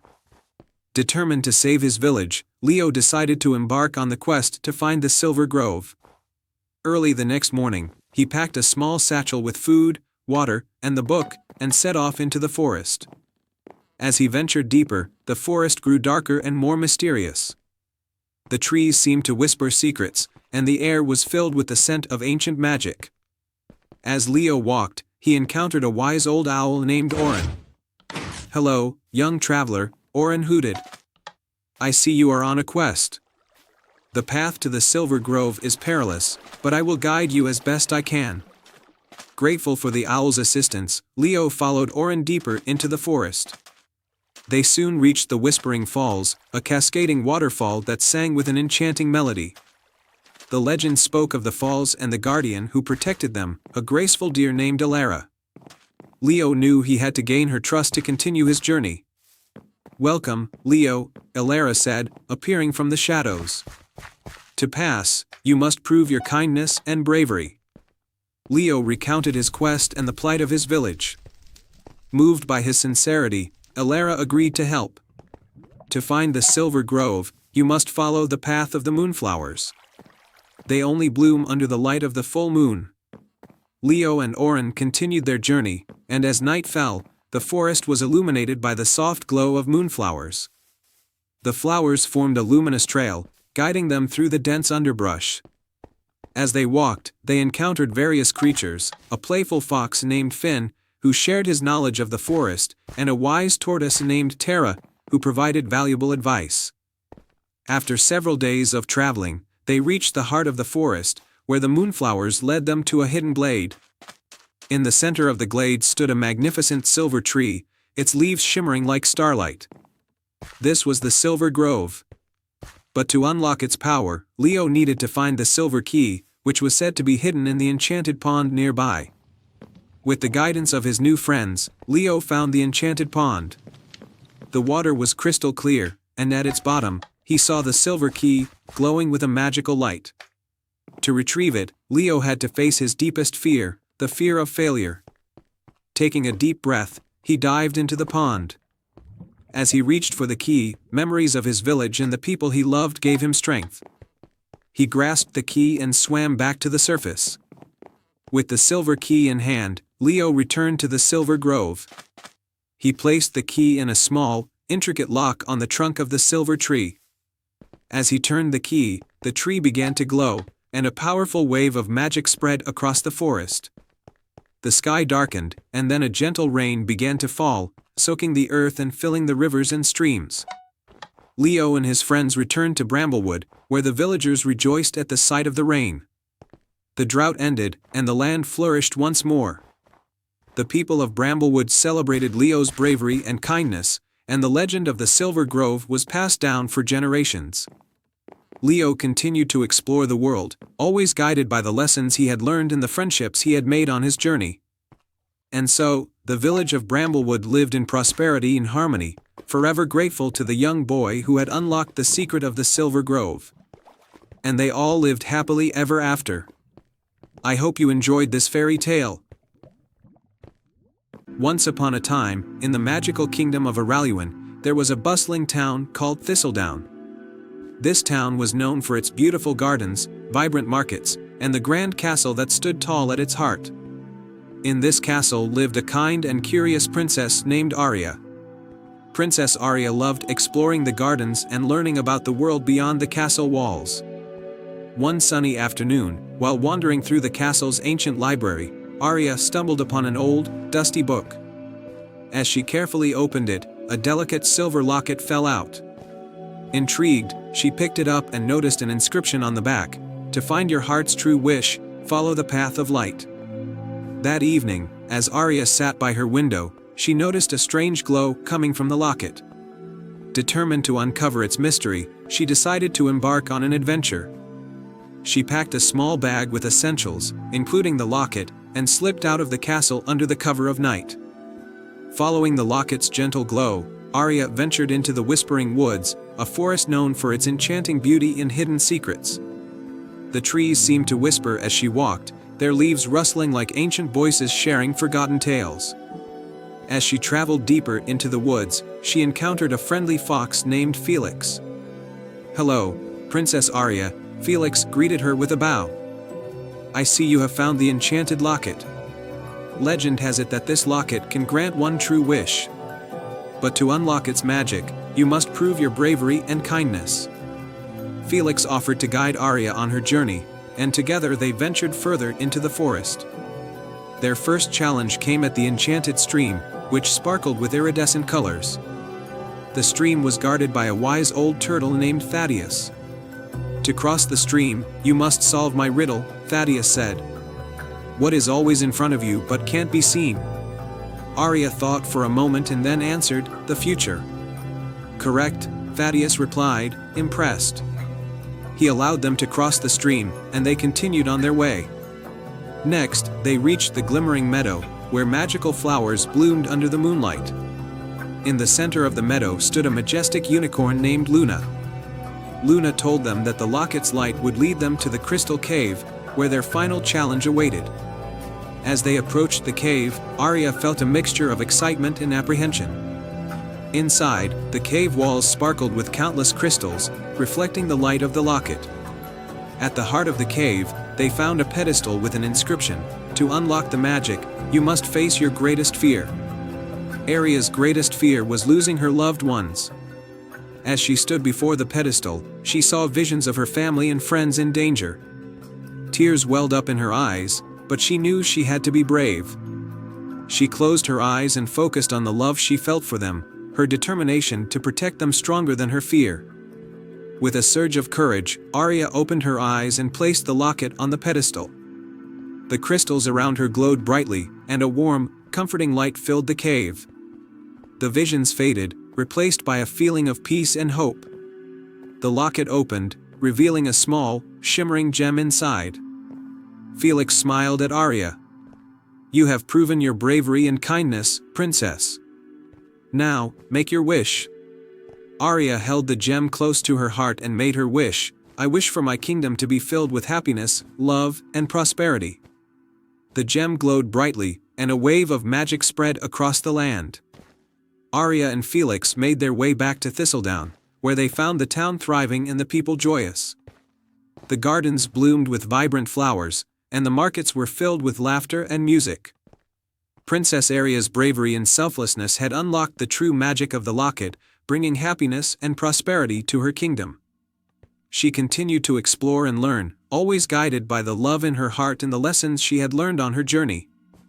And so, Princess Aria and the people of Araluan lived happily ever after, their hearts forever touched by the magic of the enchanted locket. I hope you enjoyed this fairy tale. Once upon a time, in a small village nestled between rolling hills and the sparkling river, there lived a young girl named Elara. Elara was known throughout the village for her love of music. She could often be found singing sweet melodies or playing her small, wooden flute beneath the ancient oak tree in the village square. One sunny afternoon, while exploring her grandmother's attic, Elara stumbled upon a dusty, old music box. It was adorned with delicate engravings of stars and moons, and it had a small, shimmering key. Intrigued, Elara gently wound the key and opened the music box. To her amazement, a beautiful, ethereal melody began to play, filling the attic with a soft, magical light. As the music swirled around her, Elara noticed something strange. The melody seemed to create tiny, glowing sparks that danced in the air. She reached out to touch one of the sparks, and in an instant, she was transported to a wondrous, magical realm. The new world was a land of enchanted forests and sparkling rivers. Colorful flowers bloomed everywhere, and the air was filled with the sweet scent of jasmine and roses. In the heart of this magical land stood a grand castle made of crystal, its towers reaching high into the sky. Elara approached the castle, her heart racing with excitement. Inside the castle, she met a wise old fairy named Serafina. The fairy wore a flowing gown made of stardust and had wings that shimmered like moonlight. Serafina welcomed Elara warmly and explained that the music box was a magical artifact that could open a portal to their realm, but only for those with a heart full of joy and wonder. The melody of the music box, Serafina said, was crafted by an ancient spell to bring harmony and happiness to our world. However, it has been lost for many years, and our realm has been falling into darkness. Serafina told Elara that to restore balance, she needed to find 3 special crystals hidden throughout the realm. Each crystal held a piece of the music box's magic, and once collected, they would help restore the harmony that had been lost. Determined to help, Elara set out on her quest. The first crystal was said to be hidden in the Whispering Woods, where the trees spoke in gentle voices. As Elara ventured into the woods, she listened carefully to the whispers of the trees. They guided her to a hidden glade where the crystal lay nestled among a bed of glowing mushrooms. With the first crystal in hand, Elara continued her journey to the second location, the Crystal Lake. The lake was said to reflect the stars even in daylight. As Elara approached the shimmering waters, she saw that the crystal was submerged beneath the surface, glowing faintly. Using her flute, she played a soothing melody that calmed the waters, allowing her to retrieve the crystal. The final crystal was hidden in the Cave of Echoes, where the walls were lined with sparkling gems. Elara entered the cave, where every sound echoed back to her. She played a melody on her flute that harmonized perfectly with the echoes, revealing the hidden crystal in a secret alcove. With all 3 crystals in hand, Elara returned to the grand castle. Serafina and the magical beings of the realm gathered to witness the restoration of the music box's magic. Elara carefully placed the crystals into the music box, and as she did, the box began to glow brightly, its melody growing richer and more vibrant. The magical realm was instantly transformed. The once-dim landscapes now sparkled with renewed light, and the flowers and trees seemed to sing along with the music. The enchantment had been restored, and the realm was filled with joy and harmony once more. Serafina thanked Elara for her bravery and kindness. As a token of their gratitude, the fairy queen gifted Elara a beautiful, enchanted pendant that would allow her to visit their magical realm whenever she wished. Elara returned to her village, her heart filled with the wonders of her adventure. From that day on, Elara's music was even more enchanting, and the melodies she played brought joy and magic to everyone who heard them. The music box remained a cherished keepsake, a reminder of the magical realm she had saved and the power of a kind heart. And so, the tale of Elara and the enchanted music box became a beloved story in the village, inspiring generations to seek out magic and beauty in the world around them.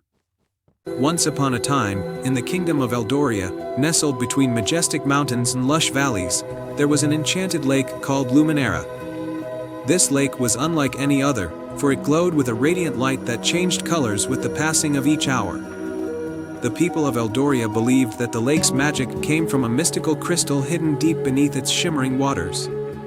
The kingdom thrived under the blessing of the lake, enjoying bountiful harvests and harmonious weather. However, one fateful day, the lake's light began to fade. The crops withered, the rivers ran dry, and the skies turned gray.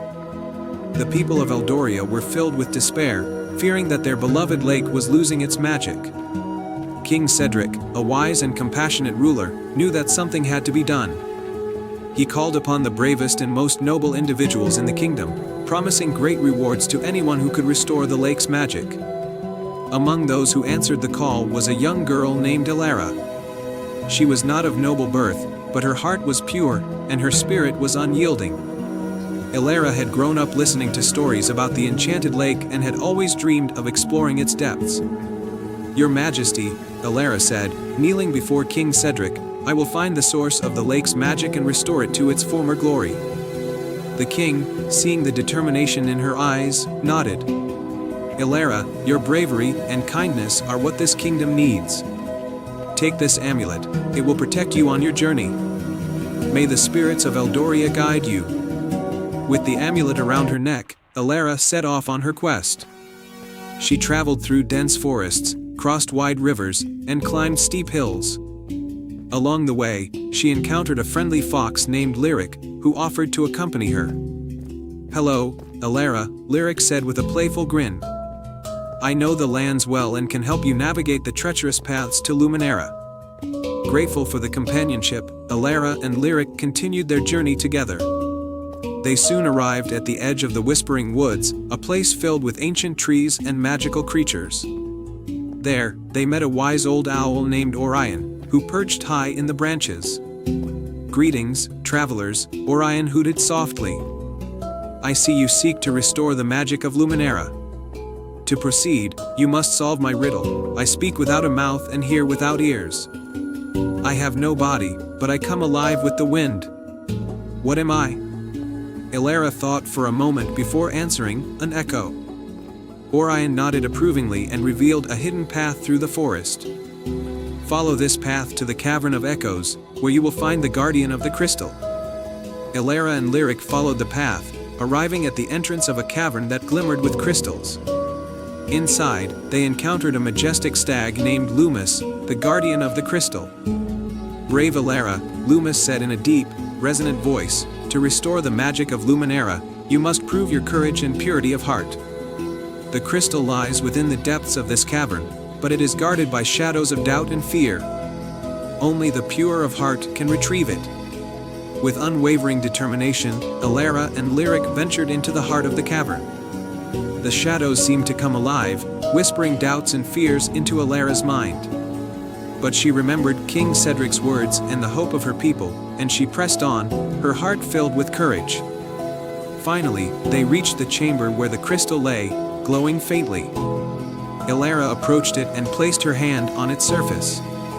The crystal began to pulse with light, growing brighter with each beat of her heart. The shadows receded, and the cavern was filled with a radiant light. With the crystal in hand, Elara and Lyric made their way back to Luminera. As they approached the lake, the crystal's light grew even brighter, illuminating the water with a kaleidoscope of colors. Elara placed the crystal in the heart of the lake, and its magic was instantly restored. The lake's radiant light returned, and the kingdom of Eldoria flourished once more. King Cedric and the people of Eldoria rejoiced at the return of their beloved lake's magic. Elara was celebrated as a hero, and the tale of her bravery spread throughout the land. The enchanted lake continued to glow, a symbol of hope and the enduring power of a pure heart. From that day forward, Eldoria thrived under the blessing of Luminera, and Elara's story was passed down through generations, inspiring all who heard it. And so, the kingdom of Eldoria lived in peace and prosperity, forever grateful to the brave girl who restored the magic of the enchanted lake. The end. In the heart of a sprawling kingdom, nestled between towering mountains and endless meadows, there was a quaint village named Everwood. Everwood was famous for its lush gardens and the shimmering river that wound through its center. The village was known to be under the protection of a magical sapphire stone, said to bring prosperity and peace. the sapphire stone was kept hidden in the tallest tower of the village's castle, watched over by a wise old wizard named Cedric. Cedric had dedicated his life to ensuring that the stone's magic remained undisturbed. However, rumors began to spread that a dark sorcerer, Morgoth, was plotting to steal the sapphire and use its power for his own wicked purposes. One crisp autumn morning, a courageous young woman named Arya, known for her bravery and quick thinking, learned about the danger threatening her beloved village. Determined to protect Everwood, Arya sought out Cedric to offer her help. Cedric, though initially hesitant, recognized Arya's fierce determination and agreed to guide her through the castle's many defenses. He handed her a small, enchanted map that would lead her to the sapphire stone. The map was magical, glowing softly and showing the way through the castle's hidden passages and secret traps. Arya set off on her quest, the map guiding her through winding corridors and ancient staircases. The castle was filled with puzzles and obstacles, each one more challenging than the last. As she navigated the castle, she encountered 3 trials, each testing her courage and wisdom. Trial 1, the Labyrinth of Shadows. Arya entered a vast labyrinth where the walls seemed to shift and move. Shadows danced along the pathways, creating illusions and misleading her. To find her way, Arya focused on the gentle hum of her enchanted map, which pulsed with a soft light. By trusting her instincts and following the map's guidance, she found the correct path and exited the labyrinth. Trial 2, the Hall of Echoes. In the Hall of Echoes, Arya faced a series of enchanted mirrors that repeated her voice and created confusing echoes. To pass this trial, she needed to decipher the true voice among the echoes. Using her keen sense of listening and her knowledge of ancient riddles, Arya solved the puzzle and discovered the hidden door that led her to the next challenge. Trial 3, the Chamber of Fire. The final trial was a chamber filled with blazing fire pits and intense heat.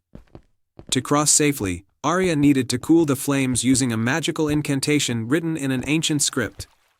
With Cedric's guidance and her own bravery, Arya recited the incantation, and the flames died down, revealing a staircase leading to the tower where the sapphire stone was kept. At the top of the tower, Arya found the sapphire stone, glowing with a brilliant, calming light. As she approached it, Morgoth appeared, his dark robes billowing as he prepared to seize the stone. Arya confronted the sorcerer, using her quick thinking to outwit him. She cleverly distracted Morgoth with a series of illusions created by her own magic, buying herself enough time to place protective wards around the sapphire. Morgoth, enraged and frustrated, was forced to retreat, unable to break through the wards. With the sapphire stone safe and secure, Arya returned to the village, where she was hailed as a hero. Cedric praised her bravery and presented her with a special token, a silver locket containing a tiny piece of the sapphire's magic. From that day on, Everwood thrived under the protection of the sapphire stone, and Arya's name became legendary. She continued to safeguard her village and share her wisdom, knowing that true bravery and cleverness were the greatest tools in protecting what one holds dear. And so, under the shimmering sky and with the magic of the sapphire stone shining brightly, Everwood remained a beacon of hope and prosperity, forever protected by the courage of a single brave heart. Once upon a time, in the kingdom of Eldoria, there was a magnificent castle surrounded by emerald forests and glistening rivers. Eldoria was ruled by a kind-hearted king and queen who were beloved by their people. However, the royal couple had a deep sorrow: they had no children. One day, as the queen walked through the castle gardens, she found a hidden grove where a charming old well stood, covered in moss and flowers. The well was said to be enchanted, and the queen, in a moment of heartfelt longing, made a wish. She wished for a child who would bring joy and light to their lives. To the queen's amazement, the well shimmered with a magical glow, but no child appeared. Instead, a soft voice spoke from the well: "Your wish has been heard, but the path to its fulfillment lies in a quest of courage and kindness. Only those who complete this quest may have their wish granted." Determined to have a child and bring joy to their kingdom, the queen decided to undertake the quest herself. The king, though worried, supported her decision. The quest would test her heart and spirit, and she embarked on it with hope and resolve. The quest begins. The first task took the queen to the edge of the Whispering Woods, a forest known for its magical creatures and hidden dangers. There, she met a talking squirrel named Nutmeg, who offered her guidance. The first challenge, Nutmeg said, is to find the Heartstone, a gem hidden within the forest. It is guarded by the enigmatic owl, who will only reveal it to someone with a pure heart. The queen journeyed deep into the forest, where she encountered the enigmatic owl perched on an ancient tree. The owl spoke in riddles, asking her to solve them in order to find the Heartstone. The queen listened carefully and answered each riddle with wisdom and honesty. Pleased with her answers, the owl gifted her the Heartstone, a radiant gem that glowed with a soft, warm light. The second challenge. With the Heartstone in hand, the queen's path led her to a vast, shimmering lake known as the Mirror Lake. The lake was said to reflect not only the physical but also the true essence of a person's heart. At the lake's edge, the queen encountered a lonely fisherman named Finn. He was struggling to mend his broken boat and seemed on the verge of despair. Seeing his plight, the queen offered her help. She used her skills to repair the boat, and in doing so, discovered that Finn had been waiting for someone to share his troubles and seek his assistance. Grateful for her kindness, Finn gave her a small, enchanted lantern that would guide her through the darkest parts of the journey. The final challenge. The queen's final destination was the Mystic Mountain, where the legendary Crystal of Light was said to be hidden. The mountain was known for its treacherous paths and unpredictable weather. The queen climbed the mountain, using the lantern's light to guide her through the darkness and storms. At the peak, she found the Crystal of Light, a magnificent gem that radiated brilliance. However, the crystal was encased in a magical barrier that could only be breached by someone who possessed true courage and selflessness. As the queen approached, she faced her deepest fears and insecurities. She thought of her kingdom and the joy a child would bring, and with that thought, her heart swelled with courage. She touched the barrier with the Heartstone, and it dissolved, allowing her to take the Crystal of Light. The wish fulfilled. With the Heartstone and the Crystal of Light in her possession, the queen returned to the wishing well. The well shimmered once again, and the soft voice spoke. You have completed the quest with bravery, wisdom, and kindness. Your wish shall be granted. That very night, a radiant star appeared in the sky, and from it descended a gentle, glowing light. The light took the form of a beautiful baby girl, who was placed in the queen's arms. The child was healthy and radiant, with eyes that sparkled like stars. The queen and king were overjoyed, and their kingdom rejoiced at the arrival of the long-awaited princess. The child brought happiness and light to Eldoria, fulfilling the wish made so long ago. As the years passed, the princess grew up to be wise and kind, and her parents were proud of the kingdom they had nurtured. The wishing well continued to be a place of magic and hope, and the story of the queen's quest became a cherished legend, reminding everyone of the power of courage, kindness, and believing in one's heart. And so, the kingdom of Eldoria thrived, blessed by the love of a family in the magic of a wish fulfilled. Once upon a time, in a land far beyond the seas, there was a hidden kingdom called Elaria. This kingdom was known for its stunning beauty, with lush forests, sparkling rivers, and mountains that reached the heavens. But what made Elaria truly special was its guardian, a mystical dragon named Zephyra, who protected the land with her powerful magic. The people of Elaria lived in harmony, and their queen, Queen Seraphina, was beloved by all. She was wise and kind, always putting her people's needs above her own. The source of her wisdom and strength was a magical amulet called the Heart of Elaria, a gift from Zephyra. The amulet had the power to ensure peace and prosperity, but it could only be wielded by a pure heart. One dark night, a sorcerer named Malgath, driven by envy and greed, infiltrated the kingdom. Disguised as a humble traveler, he charmed his way into the palace and managed to steal the heart of Elaria. Without its power, the kingdom began to wither. The rivers dried up, crops failed, and the once lush forests turned barren. Queen Seraphina fell into a deep sleep, cursed by Malgath's dark magic. The people of Elaria were desperate and lost without their queen. In a small village on the outskirts of the kingdom lived a young girl named Arya. Arya was known for her courage and her unwavering belief in the goodness of people. she had always dreamed of meeting Queen Seraphina and Zephyra, the legendary dragon. When she heard of the queen's plight, she knew she had to do something. Determined to save her kingdom, Arya set off on a journey to find Zephyra. She traveled through the dying forests and across the barren fields until she reached the Dragon's Peak, where Zephyra resided. The climb was steep and treacherous, but Arya's determination never wavered. At the peak, she found Zephyra, her scales shimmering like emeralds in the moonlight. The dragon's eyes, filled with ancient wisdom, looked down at Arya. "Why have you come, brave one?" Zephyra asked, her voice resonating with power. "Great Zephyra, I seek your help to save our queen and restore the heart of Valeria," Arya replied, bowing deeply. Zephyra studied Arya for a moment. "Your heart is pure, and your intentions are noble. I will help you, but the journey will be dangerous. Malgath has hidden the heart of Valeria in the dark forest, guarded by his minions. You must retrieve it and break the curse." Arya nodded, her resolve unwavering. Zephyra breathed a plume of sparkling mist, enveloping Arya. "This mist will protect you from Malgatha's dark magic," Zephyra said. "Go now, and may courage guide your path." With Zephyra's blessing, Arya ventured into the dark forest. The trees were twisted and gnarled, and the air was thick with an eerie silence. She encountered many challenges, from deceptive illusions to fierce creatures, but the protective mist shielded her from harm. At the heart of the forest, she found Malgatha's lair. The sorcerer, cloaked in darkness, stood guard over the heart of Valeria. "Foolish girl," he sneered.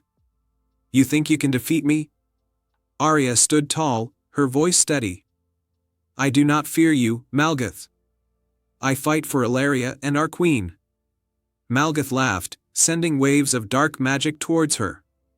But Zephyra's mist shielded Arya, allowing her to move forward. With a swift motion, she snatched the heart of Valeria from its pedestal. The amulet glowed brightly, and Malgatha's power began to wane. "No!" Malgath roared, but it was too late. The heart of Valeria's magic, reawakened by Arya's pure heart, repelled him. Defeated, the sorcerer vanished into the shadows. With the heart of Valeria in hand, Arya raced back to the kingdom. As she approached the palace, the land began to heal. Rivers flowed once more, flowers bloomed, and the air was filled with the songs of birds. She entered the queen's chamber and placed the amulet around Queen Seraphina's neck. The queen awoke, her eyes shining with gratitude. "Thank you, brave Arya," Queen Seraphina said. "You have saved Valeria and restored hope to our people." Zephyra appeared beside them, her eyes full of pride. "Arya, your courage and purity have brought light back to our land. You are a true hero." The people of Valeria rejoiced, celebrating Arya's bravery and the return of their queen. Peace and prosperity were restored, and the legend of Arya's courage spread far and wide. She became a beacon of hope, inspiring others to believe in the power of a pure heart. And so, Valeria thrived once more, forever grateful to the young girl who saved their kingdom with her courage and love. The end. In a peaceful village surrounded by ancient forests and sparkling rivers, there was a humble cottage owned by a kind old woman named Eloise. Eloise was known for her enchanting lanterns, each one imbued with a bit of magic. The most famous of all was the Lantern of Luminera, a lantern that glowed with a warm, golden light and was said to have the power to grant a single wish to anyone pure of heart. One crisp autumn morning, a young girl named Lily arrived at Eloise's cottage. Lily was known for her generous spirit and her deep love for the forest and its creatures. She had heard tales of the Lantern of Luminera and hoped it could help her solve a troubling problem. "Please, Eloise," Lily said as she approached, "I need your help. The forest animals are disappearing, and the once lush forest is withering. I fear that something terrible is happening." Eloise, who had seen many wondrous things in her lifetime, agreed to help. She handed Lily the Lantern of Luminera and instructed her, "This lantern can guide you to what you seek. Follow its light with a brave heart and a clear mind, and it will lead you to the answer you need." With the lantern in hand, Lily set out into the forest. The golden light from the lantern illuminated her path, casting a warm glow on the trees and guiding her deeper into the woods. As she walked, she noticed that the forest seemed eerily quiet. There were no chirping birds or rustling leaves. After a while, the lantern's light began to flicker and dim, and Lily found herself standing before an ancient, gnarled tree. The tree's bark was darkened, and its branches drooped as if burdened by sorrow. At the base of the tree was a small, locked door with intricate carvings of woodland creatures. Lily gently touched the door and, to her surprise, it creaked open. Inside, she discovered a hidden chamber filled with dust and cobwebs. In the center of the room stood a grand, ornate chest. The chest was locked with a heavy, rusted padlock. As Lily examined the padlock, she noticed a small inscription above it, "To unlock the heart. You must first mend what is broken." Determined, Lily searched the chamber and found a small, cracked mirror lying on a dusty shelf. She picked it up and saw that its surface was marred by a deep crack. Holding the mirror up to the lantern's light, she noticed something magical. The crack began to heal, and the mirror slowly returned to its pristine condition. With the mirror mended, the padlock on the chest clicked open. Lily opened the chest to reveal a shimmering, silver key and a note. The note read, "To restore the forest, you must return the key to its rightful place." The key seemed to hum with energy, and Lily felt a sense of urgency. Following her intuition, she left the chamber and continued through the forest, guided by the lantern's light. The forest grew darker and more forlorn, but Lily's determination never wavered. The lantern led her to a clearing where a large, stone pedestal stood. Atop the pedestal was a keyhole that seemed to fit the silver key perfectly. Lily inserted the key into the keyhole and turned it.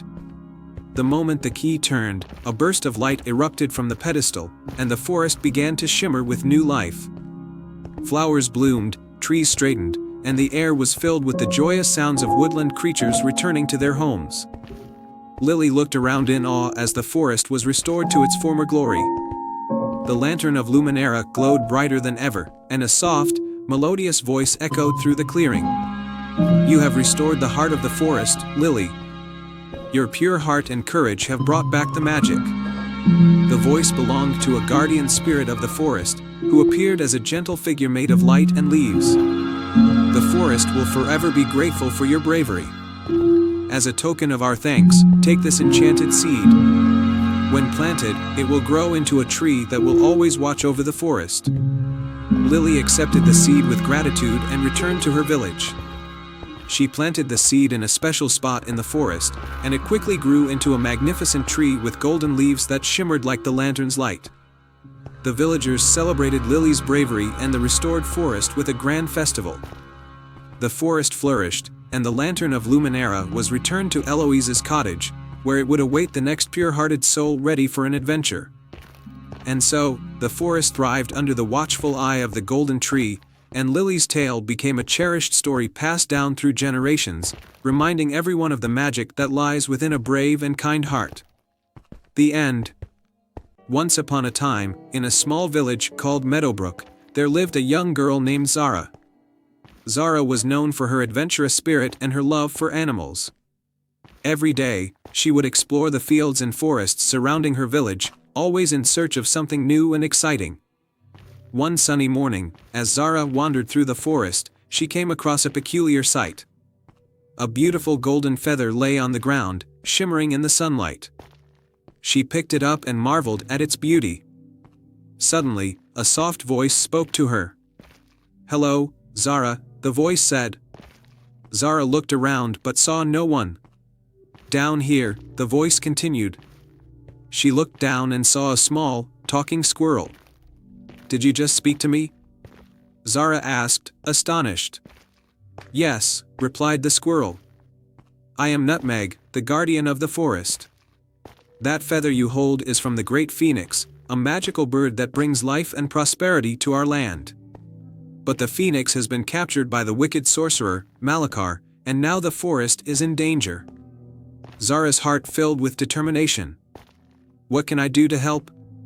Nutmeg explained, "To free the phoenix, you must journey to Malakar's castle and retrieve 3 enchanted items, the silver key, the crystal orb, and the ruby heart. Only then can you break the spell and set the phoenix free. Without hesitation, Zara agreed to the quest. Nutmeg handed her a small, glowing compass. "This will guide you to the enchanted items," he said. "Be careful, and trust in your bravery and kindness." Zara set off on her journey, following the compass's light. Her first destination was the Caves of Mystery, where the silver key was hidden. The caves were dark and filled with echoes, but Zara pressed on, her heart steady. She encountered bats and tricky paths but remained undeterred. Finally, she found the silver key resting on a pedestal, guarded by a large stone golem. Using her wits, Zara solved the riddle inscribed on the pedestal, and the golem allowed her to take the key. Next, the compass led her to the Lake of Dreams, where the crystal orb was kept. The lake was serene, its waters sparkling under the moonlight. Zara spotted the orb at the lake center, floating on a lily pad. As she reached for it, a water spirit emerged, testing her purity of heart.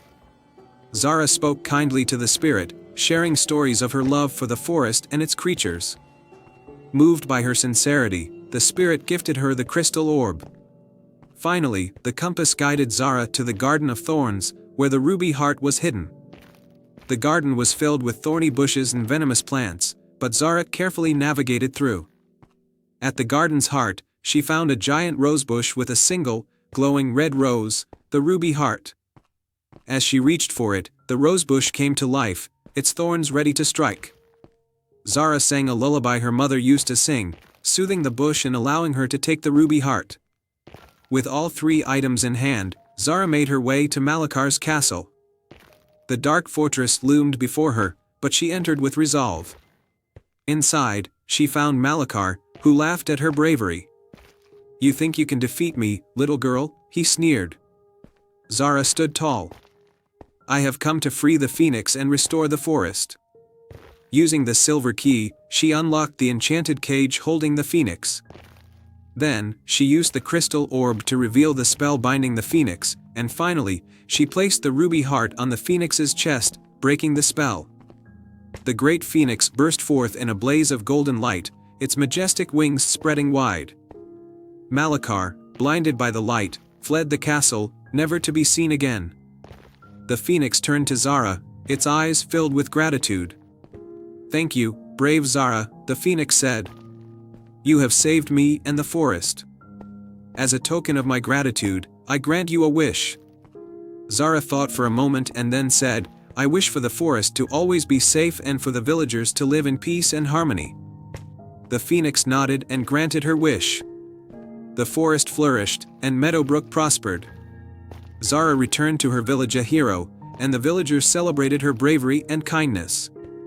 From that day on, the great phoenix watched over the forest, and Zara's tale was told for generations. Her courage, wisdom, and kindness became a guiding light for all who heard it. And so, Zara lived a long and happy life, always exploring and protecting the forest she loved so dearly, knowing that true magic lies in the heart of those who dare to care. Once upon a time, in a kingdom where misty mountains met tranquil lakes, there was a quaint village called Evermere. The village was known for its colorful tapestries, woven with magical threads that could bring dreams to life. These tapestries were crafted by the Weaver of Dreams, a mysterious figure whose identity was known to none. In Evermere, there lived a young girl named Lila. Lila had a special gift. She could see the dreams of others and weave them into intricate patterns, though she was still learning how to master her craft. She often sat by the edge of the village, under the ancient willow tree, dreaming of one day meeting the legendary Weaver of Dreams. One evening, as the sun set and the sky turned to shades of violet and gold, Lila saw a particularly strange dream drifting through the air. It was a dream of a great storm that threatened to flood the entire kingdom. The dream was so vivid and troubling that Lila decided to follow it, hoping to understand its meaning and find a way to prevent the disaster. She followed the dream through the forest until she reached a hidden glen bathed in moonlight. In the center of the glen stood a magnificent loom, adorned with shimmering threads and glowing with an otherworldly light. Behind the loom was a cloaked figure with eyes like stars. This was the Weaver of Dreams. The weaver turned and looked at Lila with a warm, knowing smile. "I've been expecting you," the weaver said, her voice like the rustling of leaves. "You followed the dream." Lila's eyes widened in awe. "You're the weaver of dreams." "The dream I saw was of a terrible storm." "What does it mean?" The weaver nodded solemnly. "This dream is a warning. A great storm is indeed coming, and if nothing is done, it will flood our kingdom and bring ruin." Lila felt a pang of fear but quickly resolved to help. "What can I do to stop it?" The weaver of dreams extended a hand, and a golden thread appeared. This thread is woven from the essence of hope and courage. It can be used to craft a tapestry that will guide the storm away from Evermere. But you must complete it before the storm arrives. Lila took the golden thread and began to weave. Her fingers moved swiftly and skillfully, guided by the weaver's gentle instructions. She wove a tapestry that depicted a serene landscape, filled with mountains, forests, and lakes, all bathed in warm sunlight. As she worked, the dream of the storm seemed to grow more intense, the winds picking up and the clouds darkening the sky. But Lila's determination never wavered. She wove with all her heart, pouring her hope and courage into every stitch. Finally, as the first drops of rain began to fall, Lila finished the tapestry. She and the weaver placed it on the loom, and with a wave of the weaver's hand, the tapestry floated up into the sky. It unfurled like a brilliant banner, glowing with a warm, golden light.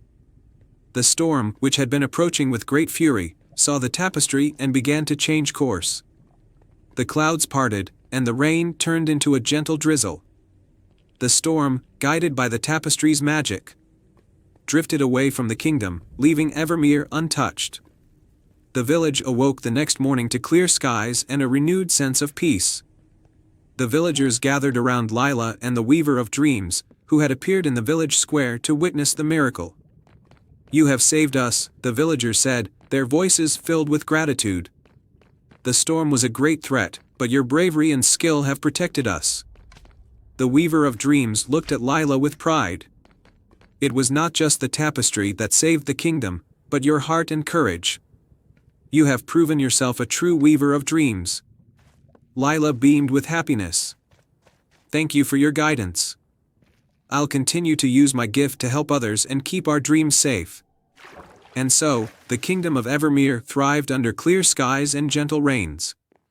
Lila's tapestry became a symbol of hope and protection, and she continued to weave dreams with skill and compassion. The legend of the young girl who saved the kingdom and the mysterious weaver of dreams became a cherished tale, reminding all that even in the face of great challenges, hope and courage could weave a brighter future. Once upon a time, in the luminous kingdom of Astria, where the night sky was a canvas of shimmering stars, there was a sacred task entrusted to a chosen few, keeping the stars' light alive. This duty was performed by the Star Keepers, wise beings who lived in a grand observatory atop the highest peak. Among the Star Keepers was a young apprentice named Lyra. Lyra was known for her curiosity and her unwavering dedication to the stars. Her dream was to become a full-fledged Star Keeper, but she still had much to learn. The most revered Star Keeper of all was Elder Orion, who had guided and protected the stars for centuries. One evening, as Lyra was polishing the celestial lanterns in the observatory, she overheard a conversation between Elder Orion and the other Star Keepers. They spoke of a looming threat, a dark cloud known as the Shadow Veil that sought to steal the stars' light and plunge Astria into eternal darkness. Determined to prove her worth and protect her beloved stars, Lyra decided to take on the task of finding and dispelling the Shadow Veil. Elder Orion, though initially reluctant, saw the fire in her eyes and entrusted her with a magical star crystal that would guide her on her journey. With the crystal in hand and a heart full of courage, Lyra set off on her quest. The crystal glowed softly, lighting her way as she ventured through enchanted forests, over misty mountains, and across shimmering lakes. Each step of her journey was guided by the crystal's gentle light. Along her path, Lyra encountered various challenges. The first was a forest of whispering trees that tried to lead her astray with confusing riddles. Using her quick thinking and the wisdom she had gained from the Star Keepers, Lyra answered their riddles correctly and continued on her way. Next, she crossed a treacherous bridge guarded by a fearsome dragon named Zephyr. The dragon demanded a toll of bravery and kindness before allowing passage. Lyra spoke to Zephyr with respect and courage, explaining her mission and her desire to protect the stars. Touched by her sincerity, Zephyr allowed her to pass and even gave her a magical scale as a token of good fortune. Finally, Lyra reached the edge of the Shadow Veil. It was a swirling, dark mass that seemed to absorb all light around it. As she approached, the crystal in her hand began to pulse with a brilliant light. Lyra took a deep breath and stepped into the veil, her heart filled with determination. Inside the Shadow Veil, the darkness was oppressive, and Lyra could barely see. But she remembered the teachings of the Star Keepers, that even the smallest light can dispel darkness. Holding the crystal high, she began to sing a song of light and hope, her voice carrying through the gloom.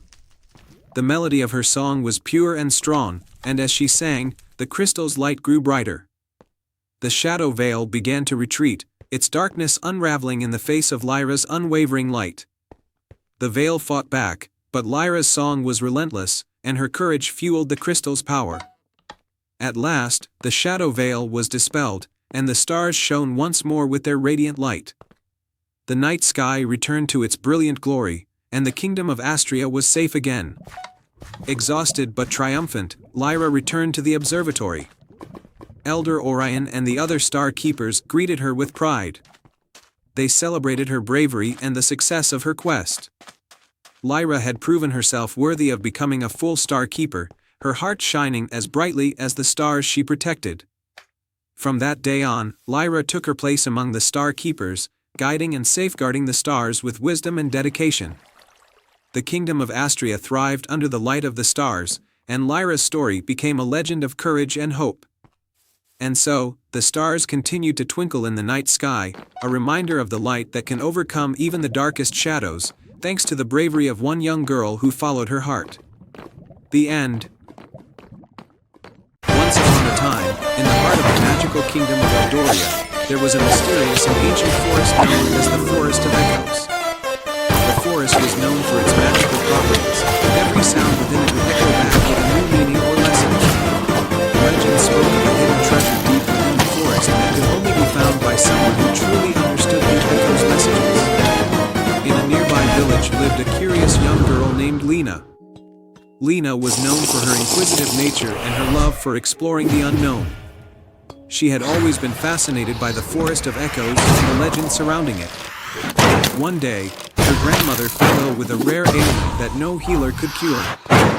Hearing that the forest might hold a cure or a solution, Lena decided to venture into the Forest of Echoes in search of the hidden treasure. Early one morning, Lena set off into the forest with a small satchel, a map of the forest's landmarks, and a heart full of hope. The forest was a labyrinth of towering trees, shimmering with mystical light, and a symphony of sounds that seemed to dance in the air. As Lena ventured deeper into the forest, she came across a babbling brook. As she leaned closer to listen to its soothing sound, the brook's echo spoke to her, "To find what you seek, you must listen with care. The path to the treasure is hidden, but the answers are there." Intrigued, Lena followed the sound of the brook and discovered a series of stepping stones leading across it. Carefully, she stepped from stone to stone, crossing the brook safely. On the other side, she saw a path winding through the forest, marked with glowing symbols on the trees. The next challenge came in the form of a dense thicket. As Lena made her way through, the rustling leaves and branches began to whisper. The echoes of their rustling carried a riddle. From the seed to the tree, what does it need to grow? It starts in the dark and reaches for the light, though. Lena pondered the riddle, remembering her grandmother's stories of nature and growth. She realized the answer was nurture. With this insight, she carefully tended to the thicket, moving branches and clearing the path. As she did so, the thicket parted to reveal a hidden glade bathed in golden sunlight. In the center of the glade was a magnificent tree, its branches adorned with sparkling fruits that looked like precious gems. At the base of the tree was a large, ancient door covered in intricate carvings. The echoes of the forest spoke again. To enter the door, your heart must be true. A simple key lies within you. Lena understood that the key was not a physical object but a reflection of her own heart and intentions.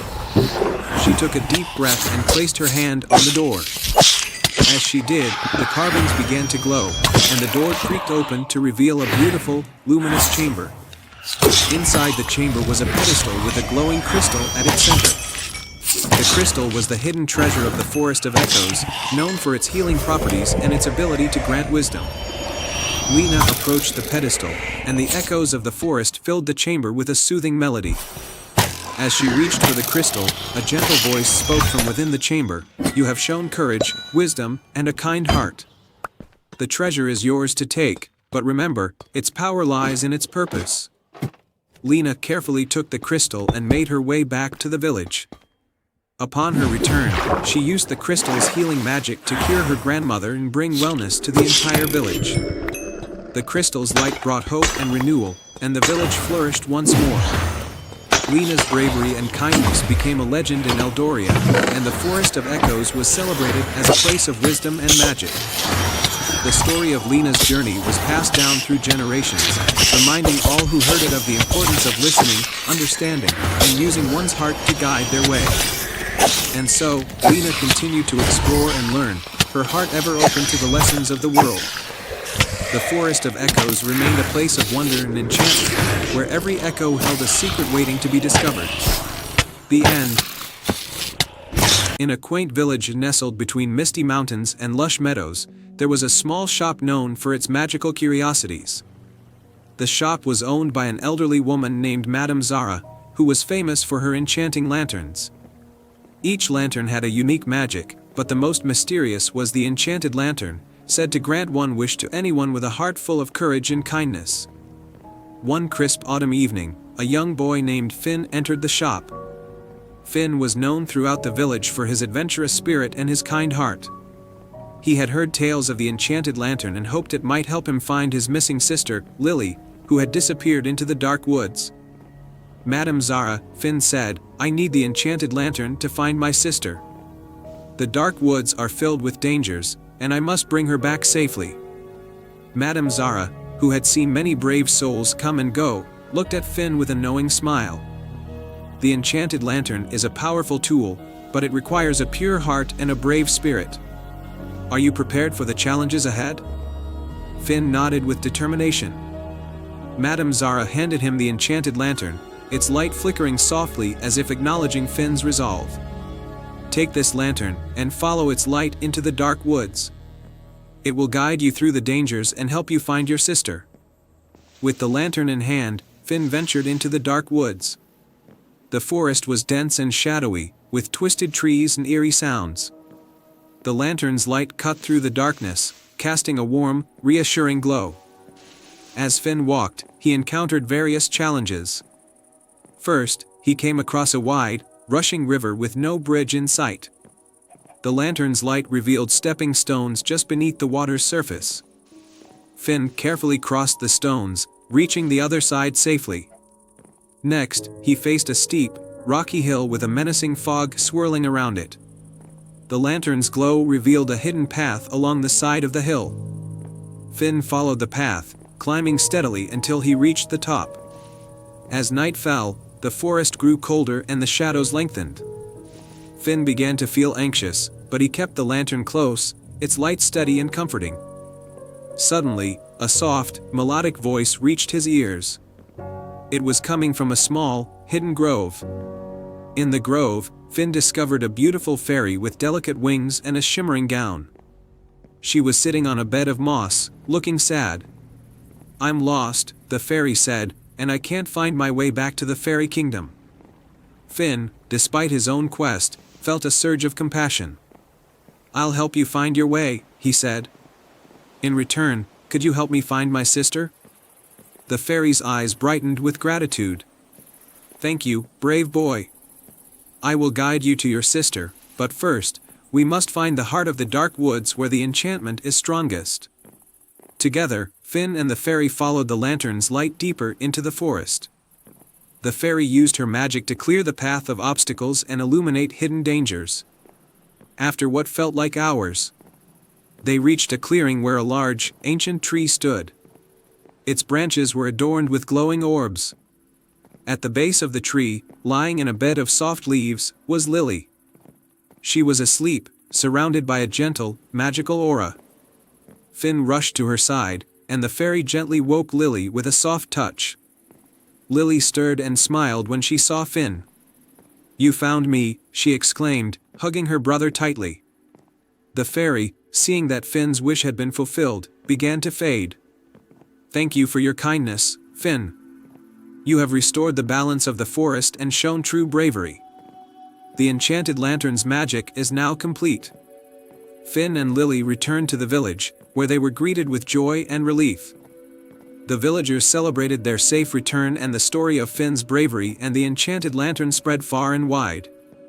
Madame Zara, pleased with the outcome, told Finn, "Your courage and kindness have brought light to the darkest of places. Remember, the true magic lies in the heart that dares to wish and the spirit that strives to make it come true." And so, the tale of Finn, Lily, and the enchanted lantern became a cherished story in the village, reminding everyone that even in the darkest times, a brave heart and a touch of magic can guide us home. The end. The enchanted lantern in a faraway land near the mountains touched the sky, and the forests whispered ancient secrets. There was a village named Lumina. Lumina was a place of magic and wonder, known for its vibrant festivals and glowing lanterns that floated high into the night sky. These lanterns were not just for show, they were said to carry wishes to the stars. In this village lived a young girl named Mira. Mira was known for her bright smile and her boundless curiosity. Her greatest dream was to see the world beyond Lumina and to find the legendary enchanted lantern, a mystical artifact said to grant a single wish to anyone who found it. The mysterious map. One crisp autumn evening, as the village prepared for the annual Lantern Festival, Mira discovered an old, dusty map hidden in her grandmother's attic. The map was adorned with intricate symbols and a glowing path leading to the enchanted lantern. Excited by her discovery, Mira decided to embark on a quest to find it. Before she left, Mira's grandmother gave her a small, silver locket that had been passed down through generations. This locket, her grandmother said, will guide you in times of need. Trust in its light and your heart. The journey begins with the map in hand and the locket around her neck. Mira set out on her adventure. The map led her through dense forests, over sparkling rivers, and up steep, misty mountains. Along the way, Mira encountered several magical creatures, a wise old owl, a playful brook sprite, and a gentle giant named Gorm. Each creature offered Mira a piece of advice. The owl spoke of the importance of wisdom and patience, the sprite warned her of hidden challenges, and Gorm advised her to rely on her courage and kindness. The hidden cavern. After days of traveling, Mira arrived at the base of a towering mountain. The map showed that the enchanted lantern was hidden in a secret cavern within the mountain. As she ventured into the dark cavern, the locket began to glow softly, illuminating her path. Inside the cavern, Mira faced a series of trials, a maze of glowing vines, a river of shimmering mist, and a bridge guarded by a riddle-speaking dragon. With the help of the locket's light and her newfound wisdom, Mira overcame each challenge with grace and determination. The enchanted lantern. At last, Mira reached the heart of the cavern. There, on a pedestal bathed in a soft, golden light, was the enchanted lantern. It was more beautiful than she had ever imagined, with delicate patterns of starlight etched into its surface. Mira approached the lantern, her heart pounding with anticipation.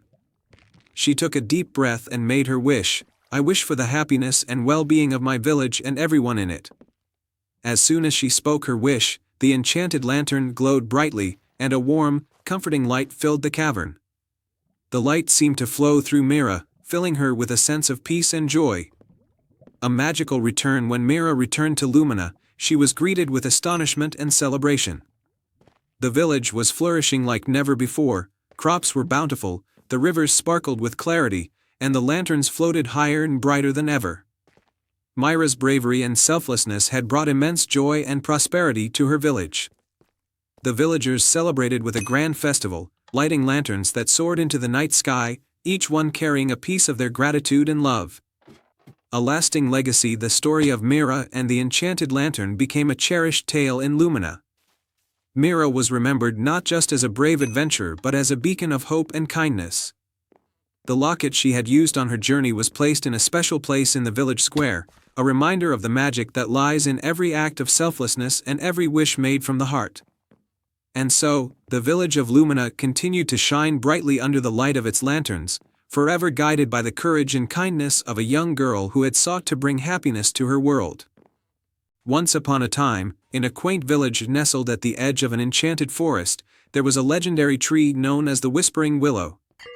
The tree was ancient and majestic, its branches sprawling wide and its leaves shimmering with a silver hue. The Whispering Willow was said to hold the secrets of the forest and grant wisdom to those who truly sought it. In this village lived a kind-hearted young girl named Lyra. Lyra loved exploring the woods and listening to the stories the forest seemed to whisper through the leaves. However, her village had fallen upon hard times. A terrible drought had withered the crops, and the villagers were growing desperate. One evening, as Lyra sat by the river, she heard the Whispering Willow calling to her through the breeze. The tree had always been a source of comfort and inspiration to her, and she felt a deep urge to seek its counsel. Determined to help her village, Lyra decided to visit the Whispering Willow and ask for its guidance. The next morning, she packed a small bag with bread, a flask of water, and a notebook for any wisdom she might receive. With her faithful dog, Max, by her side, Lyra set off toward the Whispering Willow. The journey through the forest was enchanting. The sun filtered through the trees, casting dappled patterns on the ground, and the air was filled with the sweet scent of wildflowers. After a few hours of walking, Lyra and Max arrived at the heart of the forest where the Whispering Willow stood in all its splendor. As she approached the tree, its leaves rustled gently, and Lyra felt a sense of calm wash over her. She stood before the tree and spoke softly, "Great Whispering Willow, my village is suffering from a drought. Please, can you help us?" The Whispering Willow's branches swayed as if thinking deeply. Suddenly, a soft voice echoed from the tree, "To restore balance to your village, you must find the 3 hidden elements of the forest's magic. Only then will the drought be lifted." Lyra listened intently. "What are the 3 elements?" she asked. "Find the heart of the forest," the Whispering Willow replied. "There, you will seek the crystal of rain, the songbird's feather, and the moonlit dew." Lyra nodded and began her quest. Her first challenge was to find the crystal of rain, which was hidden deep within a cave guarded by a mischievous sprite named Pippin. Pippin appeared before her, a tiny figure with sparkling eyes and a playful grin. "Hello, traveler. To obtain the crystal of rain, you must solve my riddle," Pippin said. "What has roots as nobody sees, is taller than trees, up, up it goes, and yet never grows." Lyra thought carefully, recalling tales she had heard. "A mountain," she answered. Pippin clapped his hands, and a pathway to the cave's inner chamber appeared. Lyra carefully retrieved the shimmering crystal of rain from the cave center, its light reflecting hope. The second task was to find the songbird's feather. Lyra followed the melody of a beautiful song and found a golden songbird perched on a high branch. The bird, recognizing Lyra's pure heart, gracefully dropped a single feather. The songbird's feather was delicate and radiant, like a piece of sunlight captured in mid-flight. For the final element, Lyra had to gather moonlit dew from a flower that only bloomed under the full moon. She waited patiently until nightfall, then ventured to a hidden glade where the flowers sparkled with moonlight. Gently, she collected the dew in a small vial, its silvery droplets shimmering like stars. With the 3 elements in hand, Lyra returned to the Whispering Willow. The tree's leaves rustled in anticipation as she placed the crystal of rain, the songbird's feather, and the moonlit dew at its roots. A soft glow enveloped the tree, and a gentle rain began to fall over the forest and the village. The drought was finally coming to an end. The villagers rejoiced as their crops began to flourish once more, and the river flowed with renewed vigor. Lyra was celebrated as a hero in her village, and the Whispering Willow continued to stand as a symbol of hope and wisdom. Lyra's bravery and determination had not only saved her village but had also deepened the bond between the people and the magic of the forest. The tale of Lyra and the Whispering Willow became a cherished story, reminding the villagers of the power of courage, perseverance, and the magic that resides in the heart of nature. Once upon a time, in the heart of a misty forest, there was a quaint village named Luminera. The village was known for its vibrant gardens and shimmering streams, but it had one unique treasure, a magical lantern that was said to light the way for anyone who was lost or in need. The lantern was housed in the village's oldest cottage, which belonged to an elderly woman named Grandma Esme. She was known throughout the land for her kindness and wisdom. The lantern was a family heirloom, passed down through generations, and its soft, golden glow was believed to have the power to reveal hidden truths and guide people through their darkest hours. One day, the village was visited by a young prince named Leo from the neighboring kingdom of Eldoria. He had heard tales of the enchanted lantern and was intrigued by its magic. The prince was on a quest to find a rare and precious flower known as the moon blossom, which only bloomed once every 100 years under the light of the full moon. The moon blossom had the power to cure his kingdom's ailing land. Grandma Esme welcomed Prince Leo warmly and listened to his tale. "The moon blossom is indeed a rare flower," she said, "and its blooming is a sight to behold. However, finding it requires more than just luck. It requires a heart that is pure and intentions that are true." The prince, determined to help his kingdom, asked Grandma Esme if she would lend him the enchanted lantern to aid in his quest. She agreed, but only if Leo promised to return it once his mission was complete, for the lantern held great significance to her family. With the lantern in hand, Prince Leo set out into the forest under the light of the full moon. The lantern's warm glow guided his path through the tangled woods and winding streams. As he ventured deeper, he encountered various challenges: swift rivers, steep cliffs, and dense thickets. Yet, the lantern's light always found a way to show him the safest path forward. During his journey, Leo came across a small, mysterious creature, a talking fox named Finn. Finn had a coat of shimmering silver and eyes that sparkled with curiosity. "Why are you traveling so far into the forest?" Finn asked. "I am searching for the moon blossom," Prince Leo explained. "It is said to bloom only under the full moon, and I need it to save my kingdom." Finn's eyes widened with understanding. "I know where the moon blossom blooms, but it's a dangerous path. The lantern's light will help you, but you must also have a brave heart and a clear mind." Grateful for Finn's help, Leo followed him through the forest. The two of them faced many trials, from crossing rickety bridges to outsmarting mischievous sprites. With the lantern's guidance and Finn's assistance, they finally reached a secluded glade bathed in moonlight. In the center of the glade was a majestic flower, the moon blossom. Its petals glowed with an ethereal light, and its fragrance filled the air with a sense of peace and hope. Prince Leo carefully collected the moon blossom and thanked Finn for his guidance. As he turned to leave, he noticed that the lantern's light was growing dim. The enchantment that had guided him was fading, and the path back seemed uncertain. Leo realized that he needed to return the lantern to Grandma Esme, as promised. With the moon blossom secured, Leo made his way back to the village.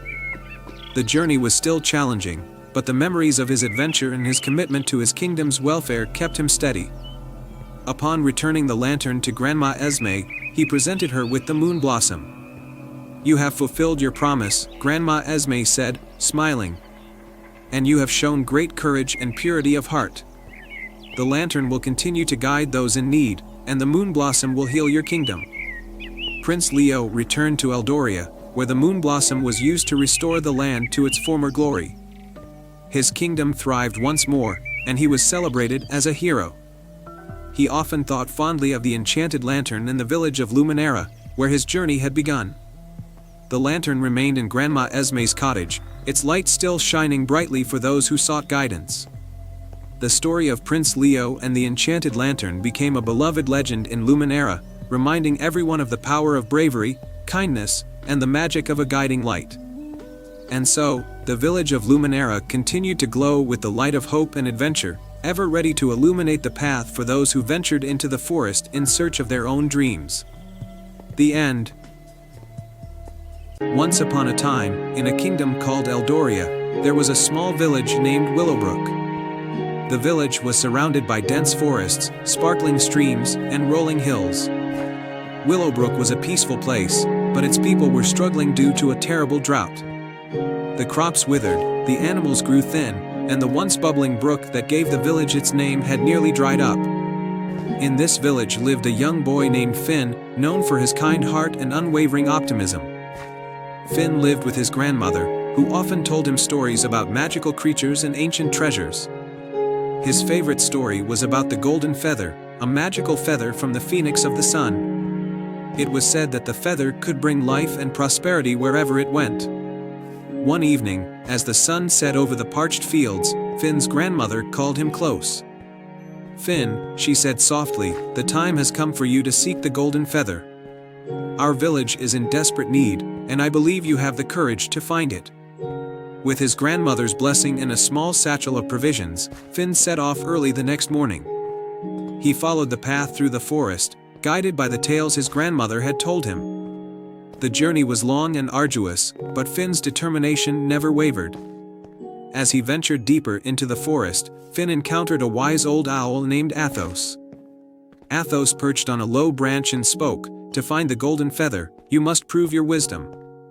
Answer this riddle. What has roots as nobody sees, is taller than trees, up, up it goes, and yet never grows?" Finn thought for a moment, recalling his grandmother's stories. "A mountain," he answered. Athos nodded approvingly and flapped his wings, revealing a hidden path. "Follow this path, and you will find what you seek." Finn continued along the path until he reached a wide, sparkling river. The river's current was swift, and there was no bridge in sight. As he pondered how to cross, a graceful swan glided up to him. "To cross the river, you must prove your kindness," the swan said. "In the reeds, there is a trapped fish. Free it, and I will help you." Finn found the fish tangled in the reeds, struggling to break free. Gently, he untangled the reeds and released the fish into the water. The swan, true to her word, allowed Finn to climb onto her back and ferried him across the river. On the other side, Finn found himself at the foot of a tall, craggy mountain. The path to the top was steep and treacherous, but Finn knew he had to continue. Halfway up the mountain, he encountered a weary traveler sitting by the side of the path. The traveler looked up at Finn with tired eyes and said, "To reach the peak, you must prove your bravery. I have been too afraid to continue. Will you help me?" Finn offered the traveler some of his provisions and encouraged him to keep going. Together, they climbed the mountain, supporting each other when the path became too difficult. When they finally reached the summit, the traveler thanked Finn and revealed himself to be a powerful sorcerer named Alaric. "You have shown great kindness and bravery, Finn," Alaric said. "I will now reveal the location of the phoenix." Alaric waved his hand, and a beam of light pointed to a hidden cave on the mountainside. Inside the cave, the phoenix of the sun sat on a nest of golden feathers. The phoenix's fiery eyes watched Finn as he approached. "Why have you come here, young one?" the phoenix asked in a voice that echoed like a song. With respect, Finn explained the plight of his village and his quest to find the golden feather. The phoenix listened intently and then nodded. "You have shown great courage, kindness, and wisdom on your journey. I will grant you one of my feathers to save your village."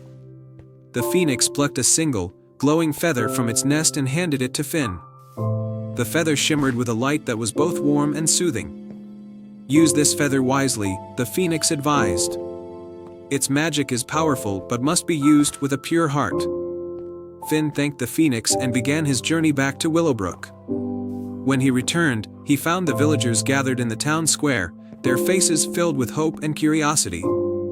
Finn held the golden feather high and spoke, "This feather is a gift from the phoenix of the sun. It will bring life and prosperity back to our village." He touched the feather to the ground, and immediately, the earth began to tremble. Green shoots sprouted from the parched soil, the brook bubbled back to life, and the air was filled with the scent of blooming flowers. The villagers cheered and embraced one another, their despair replaced with joy and gratitude. From that day forward, Willowbrook flourished.